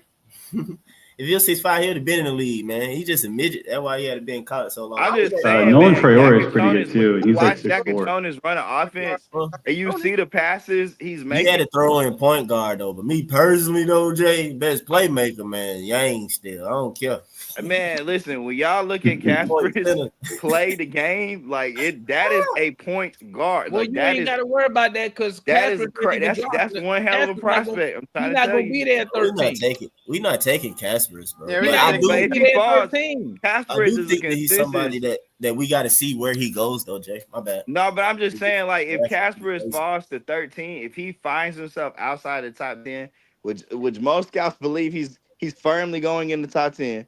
If he Right. finds himself at 13, you really have to consider taking Casper Jacatonis at 13 if he's there. He's not gonna be that's all I'm- there. That's gonna be tough, he- Jay. If he's there at 13, it's it's very listen, hard for me to look at the tell you, offense like He's not I gonna, don't want he's not gonna Casper. be there. Jay, Gonna be there. Igor what's his name? Raj or whatever. be at I don't 13. be dreaming about him though. Jacatonis and That's funny. Igor Demon, I think, is a better point guard than Man, Jacatonis. stop it. Jaeger Demon is not. No. You Casper. don't like Jaeger? Is that the It's dude not out of that I don't BYU? like That's the Jaeger. dude out of It's not BYU? that I don't like Yeah, Jaeger. It's When I- because he remind folks He of can't. Veep. Yeah, I He was about can't to shoot say the ball, Jaeger. right? Jaeger to me is clearly Veep, but when I was Yeah, watching, they don't want Veep. They Casper- like, he too close. Y'all to that. hating on beat for no reason, man. nah, I don't Mike, hate I'm on a Veep. Veep I guy. just I'm a think Veep guy. Jaeger has a tough Veep. time to me. Bruh. Like, how do you I'ma you're not tell you really like a this. shooter. Like, with I'ma tell you Casper, like this. his form is there. His percentages was low because he took like 6-7 of them a game. I'm gonna tell you. But I'm if gonna tell you like this. bro, man, that's a great player. The Atlanta Hawks. They better lead this draft with a 7-footer. This who They we better got lead so this far. draft with a 7. I'm telling you right now, because I don't. Steven Adams, he just re-signed. I don't know no other valuable bigs out there that's gonna be free agents. You gonna have to trade for Luke Cornett. Yeah, Luke I don't think Cornett. it's You Cornett got a free Nas agent? Reed out there. There's Santi Aldama. And we ain't doing that. There's Bobby Portis. I'm just saying, there's options. Bobby There's Portis options for in free the center agency. position? Hell no. Well, I'm just saying, Demond, with I already centers and got free a short agents, center. Yeah. Who's I short? said I already got a short center. I want Who's a 7. short? I need a rim protector, Portis. rim deterrent. That's what I need. Bobby Portis is short at 6'11". Hey, but look though, I was gonna say though to what Jay was He's talking about. 6'11" though, with shoes. He tall as Clint without but with- shoes. I He's want, but I 6'9". mean, But hold- Yaka Congo was 6'9" with his shoes on. Jay, Good, look though. and he too short. Get him out of All there. right. This- My bad. But I said this My ain't. bad. I'm I mean, looking. they update this as it go because like I can't really see. like that. Yang not on here or whatever. I don't know how to make it bigger than what it is. It's all good, bro. Control Z That's plus. good. You good? Oh, You there Oh, you good? go. Control Z and then plus. It'll zoom in. Oh, Control Lord. Z and plus. Yeah. Yeah. I Control don't know how to plus. use no computer. Oh, there you go, man. Good job. Hey man, I'm on computers. see all it. day. There you Look go, at my- man. I know how to We make got- graphics we and got stuff like that. all these computer Stop, dudes baby. up here. Look at Hey DJ man, up here. don't go to Excel. I know so many Excel commands by mine. It's crazy. Yeah, nah, man. Do you go into Illustrator or something like that? Then I got you. But other than that, though, shoot, who want the link? Somebody, hold on, my fault. The firm. But anyway, they update this or whatever, like kind of delayed or whatever, because like we know Yang worked Oh, out, these are the workouts. yesterday. We know Yang worked out yesterday, but something I was looking at though, and I don't think it's anything or whatever because again, we know it's not like a perfect list, but what it's saying that we worked out so far, like when you look at it, out of the ranked players that we worked out so far, you got a power forward, shooting guard, power forward, center, point guard, shooting guard, center. Yep. So saying so far, no rank small forward. There ain't no wings. There ain't no That's wings. what I'm saying. Well, Well, that's not uncommon. I'm though. kind of hesitant to say wing because, of course, shooting guard or whatever. Yeah, technically that's a Shooting wing. guard is a That's a wing. wing. But you have two technically small forwards on the list that's not ranked. But one more should be added because I noticed Micah Peavy in the Yang video and stuff like that. Like I said, this ain't updated or nothing like that. So, but anyway, I was just saying though, like, but so far it seems like we are leaning heavily towards big man, big power forward center, of course, and then a backup probably guard, like point guard, shooting guard. Like that's I don't know, like off of that, I don't know if do y'all kind of take that. No, I agree. I agree. Now imagine if a dude like Casper, like I think this is just what we know they've done. Like this is just what reporters are saying because there probably are dudes that they've worked out that nobody knows haven't reported because teams and I don't put too much stock into workouts because teams famously draft players they never worked out. Oh yeah. That's I think Kobe Buffkin and AJ Griffin never worked out for the Hawks. This just a I guess you'll call a fan exercise, man. We just I got you. I know that's that part as well. Like very well can just draft somebody that's not on this list at all. Also, too though, a lot of these or whatever, I know for a fact the Hawks haven't said anything about. It's just crap like leak or whatever, and then it goes like, yeah, so and so worked out. Like after the fact, Yeah, I'm with the Hawks you. Haven't said anything though. I'm with you. I was just thinking about today, like when I was watching the tape on, bro. I was like, dang, nobody is talking about Casper for the Hawks because he's firmly projected not to be there. But if he does fall, he checks a lot of boxes that the Hawks should be, very interested in adding to the bench because he makes sense. Like he can come in right away and play a backup guard role. He plays a very similar style in terms of how he operates the pick and roll to Trey and makes a lot of the same sorts of passes. But he's a different change of pace type of guard. And he has the ability to play with Trey, like as you know what I'm saying? That's more or less what I'm looking for in a backup point guard. You have to be able to play with Trey and be able to add that playmaking and spacing. Like offensively, his form on his shot and where he gets to his spots, it reminds me a lot of Bogey. But he passes the ball in ways that Bogey never did. Like he's like a better playmaking. That is exactly what you want. That is like exactly that what is you like I thought it was just me that seen that, but I'm like, dude, when I'm watching Casper's offensively in terms of how I do have like a few problems with Casper's though. I mean, he's not. None of them are perfect, but I'm just like when he offensively and how he scores the ball and how he gets to his spots, it's very similar to Bogey. But the way he passes the ball and processes the game is like Trae Young level. Like it's very elite. He's very good at manipulating. When I say Trae Young, when I say Trae Young, I'm not talking about Trae Young today. I'm talking about Trae Young in college as a processor. No, he's right there. He is right there. He is right there, man. He had a way better college. Way like way better college team than Trey. Let me ask you this, Jay. I see where you're going. I see where you're going. I didn't want to do that. I didn't want to trigger folks and say someone had a better. I'm just saying I just put him in the same level as a processor. You got to be. I see what you mean though. He does operate an offense in a very mature way for an 18-year-old player. I'll give you that. Bad point guard. I just feel like here's my thing. Like Desmond said it. Damon said it himself. We got Kobe. We got Drusik. So what? What? I'm not married to none of those dudes. Dude, like, what are we gonna do? That's what I'm saying. See, the Hawks should not be viewing this as married to any of those prospects. If they hit, they hit. But like, I'm not pushing all my chips. The big reason that like Jurisic are my point guards. The big reason that I don't care who's in the way of anybody is because we need somebody behind everybody. Exactly. Like, we know for a fact that like even if you believe in every starter, even if you do, most people don't. Even if you do, you have to admit whatever's backing them up right now is not good enough. Every single one of them. I respect the only person that's closest Karras, and technically he's not a Hawk next year. As of today, Karras is not yet a Hawk next year. He'll be a Hawk. He'll be a Hawk. They're gonna resign him. They're gonna resign him. That may be true, but as of today, let me ask you this, Leon. Let me ask you this. I got answers for you, man. Would you be upset if the Hawks left? Assuming the Hawks keep both picks, are you feeling some type of way? Yes, you asked about a 7-footer, right? If the Hawks, if the Hawks leave the draft without a 7-footer, yeah, I'll be all right. I mean, technically, Thomas Sorber and Asa Newell are insane. I just I wanted to don't leave the draft for the believe big. here's what I don't believe in. I don't believe in taking 7-footers just because they're 7 feet. Fair. The 7-footers in this draft, the 7-footers in this agree. draft, Fair. the 7-footers. Here's the thing with we're Like just who? not in the right range. Like we're just not in the right range. I wouldn't take Like who, Ryan Leon? Cockburner at 22. I'm about to Like, I say, feel like oh, they just you about feel me? Cockburn. I wouldn't take him just because I he's wouldn't take Cockburner at 22. I would take Max probably in our range, but like then people say is Max a center? Is he not? I think that the big issue with Max is like people look at the field goal percentage this year, and you got to realize like his role was he wasn't Jokic, but his role this year was Jokic. Like first option center, screen, like DHO hub half the time. The team was not good.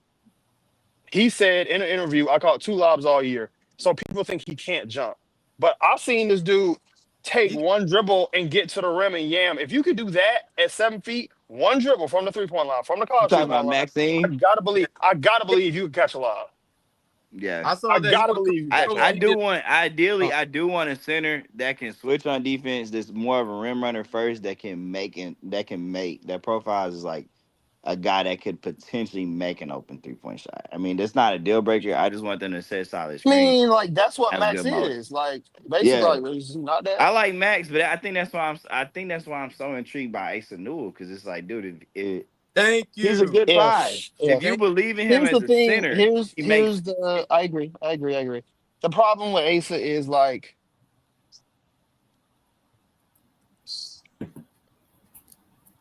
the fully actualized version of Asa is really good, but even then, it's not as valuable as the fully realized like Maxime right now. Like them I is agree. like I get the Asa Newell stuff more than I used to. See, like I'll give it to you. I wouldn't take him at 13 for the life of me. I wouldn't take him 13 for the life of me. But if he's there at 22, if he's there at 22 and We gotta it take has to, somebody. it's one of those things. I It's one of wouldn't those agree things. at 13. Oh no, but I wouldn't be mad at I'm 13. wing at 13. I'm wing at 13. You know I this. said we gotta take We somebody. just talking centers and shit. I am hoping Casper is Foster 13. That's what I'm hoping. Oh gosh, man. Just put that scenario on the table and just see what they do. Because I mean, because like Malawak not falling to you, unlike if you take Bear J not giving you real. He's not helping you win this year for real. Jaren J is not going to play for the Hawks next season. He'll be in college. I mean, He's some of it super. depends. But that's not true. Jaren J's fault. He's only played basketball for 3 I mean, years. yeah, but I'm just saying. I'm just talking. I mean, I'm not blaming him. I'm just saying because I'm just trying to answer the question that was asked of me. Yeah, That's all I'm trying to do. It's like the 7-footers. But 13 or 22, the only 7-footer that really makes sense to me is Max, and I would probably be okay taking Max at 13. Same. Probably. Same. Yeah, I probably would be. Probably. I would like if Max is the option, I just trade back. I want. Because after I saw this, when I saw that boy I'm pretty sure. If he don't go before 13, he's going at 14. So I'm pretty sure. I would just say I understand what Jay's saying about backup point guard stuff. Like, but to me, man. I'm sorry. To me, this is my thing. We need a center more so than we need a backup point guard. Because you can always get a backup point guard in free agency. You can get a backup center in free agency, too. Yeah, that's what I'm saying. I don't agree with that. Wonder. Not a 7-footer. Not that. I don't agree. I don't know. Not a 7-footer, but like 16. Like you can get a 16 guy easily. Well, I could. I mean, like it's just like this stress on 7-footer for people. Like, well, most 7-footers can't move as well as you want them to move in the NBA. Is this. I don't have a problem. You can't survive in the NBA without 48 minutes of competent point guard play. You just can't do it. No, I agree. But 48 minutes of competent point guard play. Here's the thing. I mean, OKC does it. I ain't gonna lie. OKC definitely does. No, like actual being able to run. Being able to run an offense. Like we don't like who else on the Hawks can run an offense besides Trey Young? I mean, but that's basketball. What are you isn't saying? That's why I asked you if you're talking about scoring, because that's basketball. No, isn't that one of the reasons we gave Jalen Johnson $30 million? I mean, that's one of the reasons. Basketball without a you gave Jalen $30 million because that's the going rate for a starter in the NBA. And playoff level starter in the NBA gets $30 million. That's not A who starter? A what? a playoff a starter on a playoff team. Really, Okay, a what a starter in playoff team general. at? What a I'm playoff team just at? saying, really, a starter in general in the NBA makes $30 million. That's not why we gave him $30 million. Like, why I you don't gave know him why $30 we million. acting like a real table setter isn't. Oh, You whatever. can't pay him like a backup. I just Demar. You want gotta give him everybody something. to play fucking motion. Like, you gotta get niggas in there. What I said was this. I don't know why the Hawks. I don't know why the Hawks just don't go out there and kick the tires on CP3. That's what I said. Niggas have to want to come to play for your team, bro. It is what it is. Well, that's why I said kick the tires and see what he say. I'm sure they kicked him. Sure they kicked him. Shit. Kick the tires, see what he say. The Hawks tried to get a backup point guard last year. It didn't work. If what they need to do, they need to address their backup point guard position day one of free agents. They need to have a couple targets, go address in the free agency. But what I believe is, I believe the Hawks are not going to address the backup point guard until summer league start. They're going to see what they have with Kobe Buffkin. I'm putting money on it. They're going to see what they have with Kobe Buffkin. Because here's the thing. They didn't trade a Kongwu. They were trying to figure out what they had with a Kongwu, and they took a long time to figure it out. But a Kongwu won't be your starting big after next year. I don't think so either. I'm probably not going to be on the team next year. Damon, let me tell you. Matt keeps telling me this is a lie, but I keep telling you. You look at Malawa. You look at Klingon last year. They were looking at Derek Lively the year before. Quinn don't believe in a Kongwu like that as a long-term starter. He's been wanting a replacement. Well, and that's what I said. I said everybody who had the vision when they drafted Double O, they're gone. Everybody is gone. Damon, that's why I said if the Hawks were really gonna move up in the draft, it probably won't be the picks because historically 13 and 22 typically only get you to about 8, but 13 plus a Kongwu might actually be enough for the Wizards because the guys who drafted a Kongwu makes a lot of sense next to Alex Sarr. I talked about that last year. Sarr don't want to play the 5. But that's the point. That's what I'm saying. That's the point. This is what I was saying last year. Like Sarr and the Kongwu make sense. Sarr and Jalen Johnson didn't. But Sarr and the Kongwu make a lot of sense. He addresses a positional need. But why? But if I'm Jalen Johnson didn't make sense. Well, here's the thing. They both to me are power forwards. Here's the thing. Like I was just telling. Like can I was you explain to me why they don't make sense? Like I was telling Dan, if I'm the Wizards, I'm not trading out of that spot. When I'm picking 6.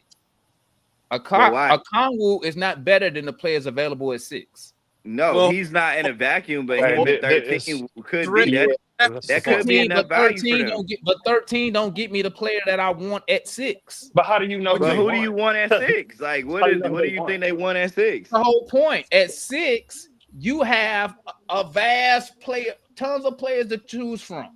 Right, that's and that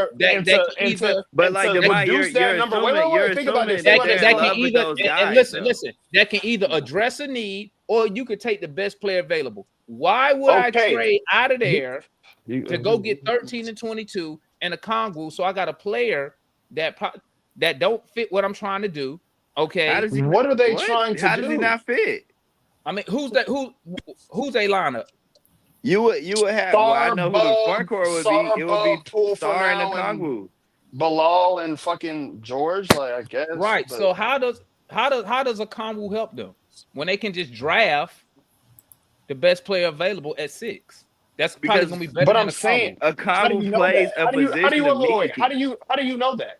Well, you're really confident because just like every draft, he was drafted at 6. But I'm saying.